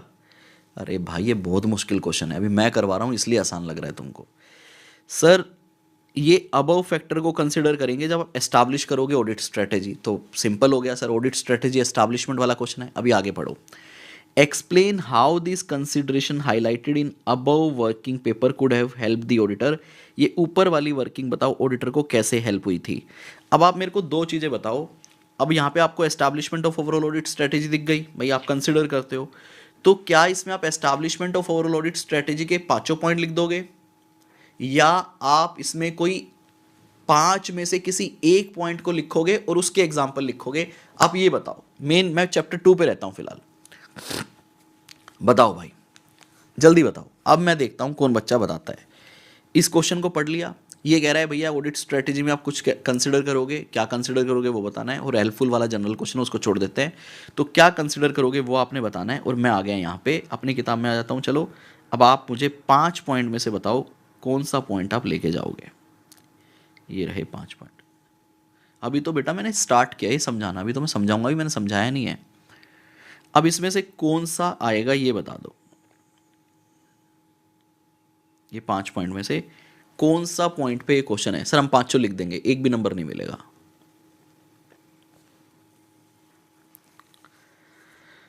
बताओ बेटा। सर इसमें आएगा आपका, सर इसमें हमने reporting objective and timing, plan the timing, second point पे क्वेश्चन था। ये नहीं समझ आया ना, ईमानदारी से बताना, झूठ मत बोलना। सर नहीं समझ आया, क्यों? क्योंकि क्वेश्चन में आपको हर एक्टिविटी का टाइम दिया हुआ है और वो प्लान कर रहा है। तो रिपोर्टिंग ऑब्जेक्टिव के हिसाब से हमने प्लानिंग की है, तो यहाँ वाले एग्जाम्पल्स आपको देने थे। पहले गए ना बेटा? तो ऐसे मैं आपको समझाऊंगा, ठीक है, ऐसे मैं आपको समझाऊंगा कि ऐसे कैसे इनके ऊपर केस स्टडी बनाता है और आप कैसे आइडेंटिफाई करोगे। तो अभी ये तो आपको पता चल गया, 5 हेडिंग है, उनके एग्जाम्पल, इसमें तो कोई बड़ी बात है नहीं, याद कर लेंगे। क्वेश्चन कैसे करना है वो क्वेश्चन बैंक की वीडियो में आपको देखना पड़ेगा। चलो सर अब आप ये फटाफट कंसेप्ट करवाओ ताकि हमारा ये चैप्टर हो जाए कंप्लीट, फिर क्वेश्चन बैंक हम अलग से देखेंगे आपका। आ जाओ बेटा। तो आप करते हैं देखो कंसेप्ट आंसर देखोगे कुछ भी नहीं है, क्वेश्चन में तो जान है यार। तो कह रहा है करेक्टरिस्टिक्स देखो सबसे पहले अपना स्कोप डिसाइड करने के लिए, ठीक है। Identify the characteristics of the engagement that define it's scope. अब बेटा इसके एग्जांपल जनरली फटाफट से रीड कर देता हूं मैं, क्योंकि आंसर में कोई भी दम नहीं है। तो सबसे पहले कहता है क्लाइंट पे देखो एप्लीकेबल FRF कौन सा है, एप्लीकेबल FRF कौन सा है, नेचर ऑफ बिजनेस क्या है, audited including the need for specialise knowledge. तो नेचर ऑफ बिजनेस, आप कीवर्ड की समरी बना लेना बेटा, और मैंने शायद क्लास में तो ऑलरेडी बनवाई थी। इंडस्ट्री स्पेसिफिक रिपोर्टिंग रिक्वायरमेंट, तो इंडस्ट्री की नॉलेज, इंडस्ट्री की रिक्वायरमेंट, ठीक है बेटा। Expected use of audit evidence obtain in previous year audit, last year के एविडेंस। 4, तो 4 एग्जाम्पल है, ठीक है। Applicable financial reporting framework, nature of business, industry specific reporting requirement, expected use of audit evidence. Sir ये याद करने हैं आपने, इसमें कोई, इस चैप्टर में आपने, मैंने बताया ना, जितना टाइम आप audit of item of financial statement को देने की सोच रहे हो ना, उतना टाइम देना। सर आप ऐसा क्यों बोल रहे हो? बेटा मुझे लगता है कि audit of item of financial statement ना आपके एग्जाम में 10 नंबर का आएगा, मुझे ऐसा लगता है 10 मार्क्स। और आपको पता है कि 10 नंबर के लिए कितनी मेहनत करनी है, और मुझे ये भी पता है चैप्टर 2 भी 10 से 12 नंबर का आ रहा है और 8 पेज हैं बेटा, तो इस पे मैं मेहनत करूँ ना करूँ, कोई डाउट ही नहीं है, करनी है। और आज एक और बात बता रहा हूँ, मेरी वो बात जिस बच्चे ने मान ली वो कभी जीवन में ऑडिट में फेल नहीं हो सकता। मैं अपनी क्लास में बहुत बार बार बोलता हूँ, दोबारा बोल रहा हूँ, मैं आपको जो चैप्टर नंबर 1 2 3 4 5, अगला आप बताओ कौन सा लिखूँ यहाँ पे, ये जिस बच्चे ने कर लिए विद क्वेश्चन बैंक,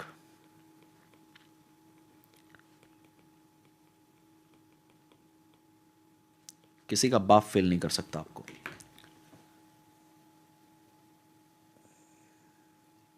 ये चैप्टर जिस बच्चे ने कर लिए, किसी का बाप आपको जीवन में फेल नहीं कर सकता। अगला क्वेश्चन चैप्टर आप बताओ मैंने कौन सा लिखा। ये मेरी बुक के हिसाब से है, पहले बता देता हूँ, ये मेरी बुक के हिसाब से हैं। जो बच्चे मेरे से नहीं पढ़े हैं उनके लिए बता रहा हूँ। ये मेरी बुक में चैप्टर 1 में ICAI का चैप्टर नंबर 1 और 11 दोनों है, 2 सेम है ऑडिट प्लानिंग, 3 इंटरनल कंट्रोल है, लेकिन उसके अंदर ऐसे 260 265 320 330 ये आ जाते हैं। 4 और 5 कुछ भी नहीं है, ऐसे 230 है प्लस कंप्लीट 500 की सीरीज़ है। एक चैप्टर आप बताओ, एक चैप्टर है बेटा 14, मेरी बुक का 14। सर ये क्या है 14?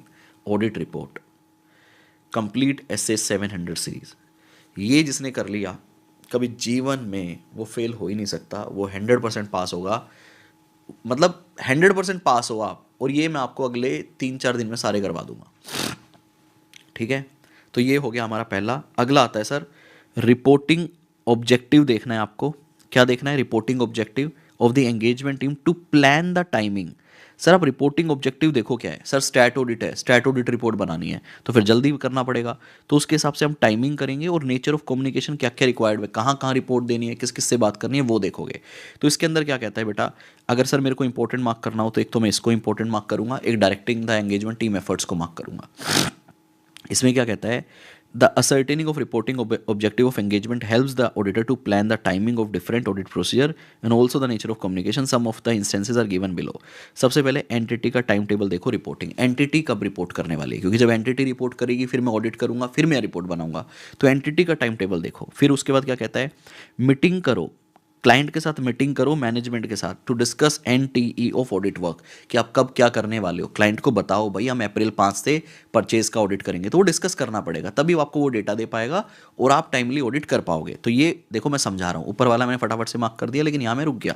तो क्या कह रहा है कि रिपोर्टिंग ऑब्जेक्टिव देखो ताकि आप टाइमिंग डिसाइड कर पाओ, कम्युनिकेशन देख पाओ। रिपोर्टिंग ऑब्जेक्टिव में आप एंटिटी का टाइम टेबल देखो, एंटिटी के साथ मीटिंग करो मैनेजमेंट के साथ, to discuss NTE of audit work. NTE of audit procedure मत डिस्कस कर देना, कभी NTE ऑफ ऑडिट प्रोसीजर लिख दो, NTE ऑफ ऑडिट वर्क बताना है कि कब क्या करने वाले हैं, ना कि कैसे करने वाले हैं, ठीक है। फिर हम दोबारा डिस्कस करेंगे मैनेजमेंट से regarding the expected type and timing of reports to be issue including audit report. हम बताएंगे भैया हम आपको मई के बीच में आपको एक रिपोर्ट बना के दे सकते हैं, आप अपनी एक्सपेक्टेड टाइमलाइंस किसको बता रहे हो, क्लाइंट को बता रहे हो, ठीक है सर। फिर डिस्कस करेंगे मैनेजमेंट से, सर सारे पॉइंट डिस्कस रहेंगे क्या? हाँ सारे पॉइंट डिस्कस रहेंगे। तो सर इसकी समरी हम कुछ ऐसे बना सकते हैं, डिस्कस द मैनेजमेंट, समरी या चार्ट बोल दो, हाँ बताओ क्या। डिस्कस करेंगे मैनेजमेंट से उसका टाइम टेबल, ठीक है बेटा। डिस्कस करेंगे मैनेजमेंट से NTE ऑफ ऑडिट वर्क, ठीक है बेटा। सर डिस्कस करेंगे मैनेजमेंट से expected type and timing of report,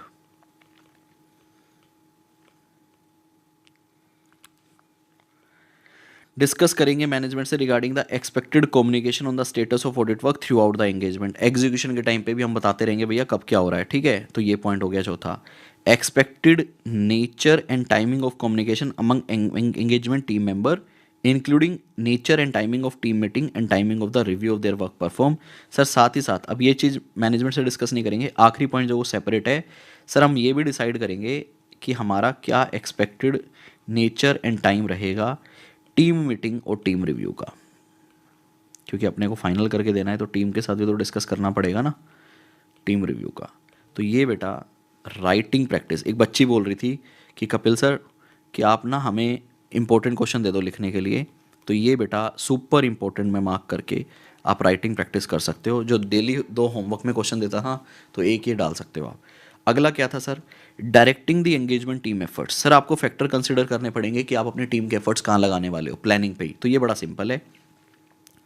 volume of transaction देखोगे कि भाई कहाँ ज़्यादा काम करना है। सिग्निफिकेंट इंडस्ट्री डेवलपमेंट देखोगे कि भैया कोई रिसेंट डेवलपमेंट हुई है क्या, तो वहाँ काम करेंगे। चेंजेस देखोगे एफआरएफ में कोई चेंज हुआ है क्या, और अदर सिग्निफिकेंट रिलेवेंट डेवलपमेंट। अब इसमें sir case study based question कैसे आता है, समझाओ जरा। केस स्टडी बेस्ड क्वेश्चन ऐसे आएगा कि वो आपको बताएगा कि पहले कंपनी जो है वो फुटवेयर बनाती थी, अब कंपनी जो है वो फुटवेयर के साथ साथ किसी दूसरे प्रोडक्ट में एंटर कर गई है, तो क्या आप इस एक्टिविटी को प्लानिंग में कंसिडर करोगे। तो आपको बताना पड़ेगा, अरे हाँ हाँ करना पड़ेगा, अब एक नई एक्टिविटी आ गई तो टीम के एफर्ट्स वहाँ भी लगेंगे। तो directing the team engagement efforts. Sir अगले का भी बता दो केस स्टडी। फिर बताएगा कि सरकार ने ना लॉ एंड रेगुलेशन चेंज कर दिए, तो क्या लॉ एंड रेगुलेशन को प्लानिंग में ऐड करोगे। फिर आप सोचोगे यार लॉ एंड रेगुलेशन चेंज हुआ है तो टीम के एफर्ट्स वहाँ जाएंगे तो डायरेक्टिंग द टीम एफर्ट्स में दूसरा ही पॉइंट था क्या, सिग्निफिकेंट इंडस्ट्री डेवलपमेंट। तीसरा एफआरएफ में कोई चेंज आ गया तो आपको ये पॉइंट याद आना चाहिए, उधर अदर सिग्निफिकेंट रेलेवेंट डेवलपमेंट अगर कोई हुई है तो directing the engagement team efforts वाले 4 पॉइंट आपको डालने पड़ेंगे। फिर उसके बाद कहता है प्रिलिमिनरी एंगेजमेंट एक्टिविटी। देखो भाई लास्ट ईयर के ऑडिट में आपको कुछ मिला क्या जिसको आप इस साल कंसिडर कर सकते हो। उसके बाद the manner in which the auditor emphasize the engagement team member to need to maintain questioning mind. और भैया हमेशा प्रोफेशनल स्केप्टिसिज्म मेंटेन करने चलना पड़ेगा। एंटी ऑफ रिसोर्स नेसेसरी, बेटा वो आपको पता ही है, रोमम के बेस पे रहेगा आपका, ठीक है। और साथ ही साथ भैया कॉम्प्लेक्सिटी के बेस पे रहेगा, जितना ज़्यादा रिस्क उतना ज़्यादा काम आपको करना पड़ेगा। तो ये ई भी सिंपल था। तो सर इंपॉर्टेंट आपने 2 बताए यहाँ पे, हाँ बेटा 2 बताए हैं। कौन कौन से ज़रा बताना। एक सर आपने बताया directing the engagement team efforts, जो हमें बहुत अच्छे से करना है। और दूसरा मैंने बताया है आपको ये वाला reporting objective, timing. Reporting objective क्यों, टाइम के लिए। ये था बेटा मेरी साइड से आपके लिए चैप्टर नंबर 2। अब हम करेंगे क्वेश्चन बैंक की वीडियो, और उसमें मैं आपको केस बेस एमसीक्यू भी साथ साथ करवा दूँ क्या। सर साथ मत कराओ, अलग से करवाना, नहीं तो हम बहुत ज़्यादा हो जाएगा हमारे लिए। ठीक है बेटा, तो कैसा लगा ईमानदारी से बताना। जितने भी बच्चे अभी लाइव देख रहे हैं, अप्रोक्सीमेटली मैं बताता हूँ कितने बच्चे लाइव देख रहे हैं। सर आपको बताने के लिए कुछ दूसरे चैनल पे भी देखूंगा ना बेटा, 2 जगह लाइव चल रहा है। तकरीबन 130 स्टूडेंट अभी लाइव देख रहे हैं। मैं आपसे एक रिक्वेस्ट करता हूँ, 130 बच्चे मेरी इस वीडियो के नीचे कमेंट करेंगे। अगर आपने इस 100 बच्चों ने, चलो 130 का मैं 100 कर देता हूँ, 100 बच्चों ने अगर मेरी वीडियो के नीचे कमेंट कर दिया, मैं आपको वादा करता हूँ मैं जान लगा दूंगा मेरी आपके पूरे रिवीजन के लिए और पूरे आने वाले एग्जाम्स के लिए। बट 100 बच्चों का कमेंट मुझे नीचे चाहिए। मैं देखता हूँ यार 5 बच्चे कमेंट करते हैं, मेरा इतना मोटिवेशन लेवल टूट जाता है ना कि मैं मतलब इतनी मेहनत कर रहा हूँ आपके लिए, सुबह 4 साढ़े 4 बजे उठ रहा हूँ, और फिर उसके बाद सिर्फ 4 बच्चे वीडियो के नीचे कमेंट करते हैं ना, तो लिटरली मेरे को ऐसा, मेरा क्रैश हो जाता है पूरी। मेरे को ऐसा लगता है मैं पूरी मेहनत मेरी ख़राब हो गई, मैं क्यों करवा रहा हूँ, अपने आप कर लेंगे, मेरे को क्या पड़ा है।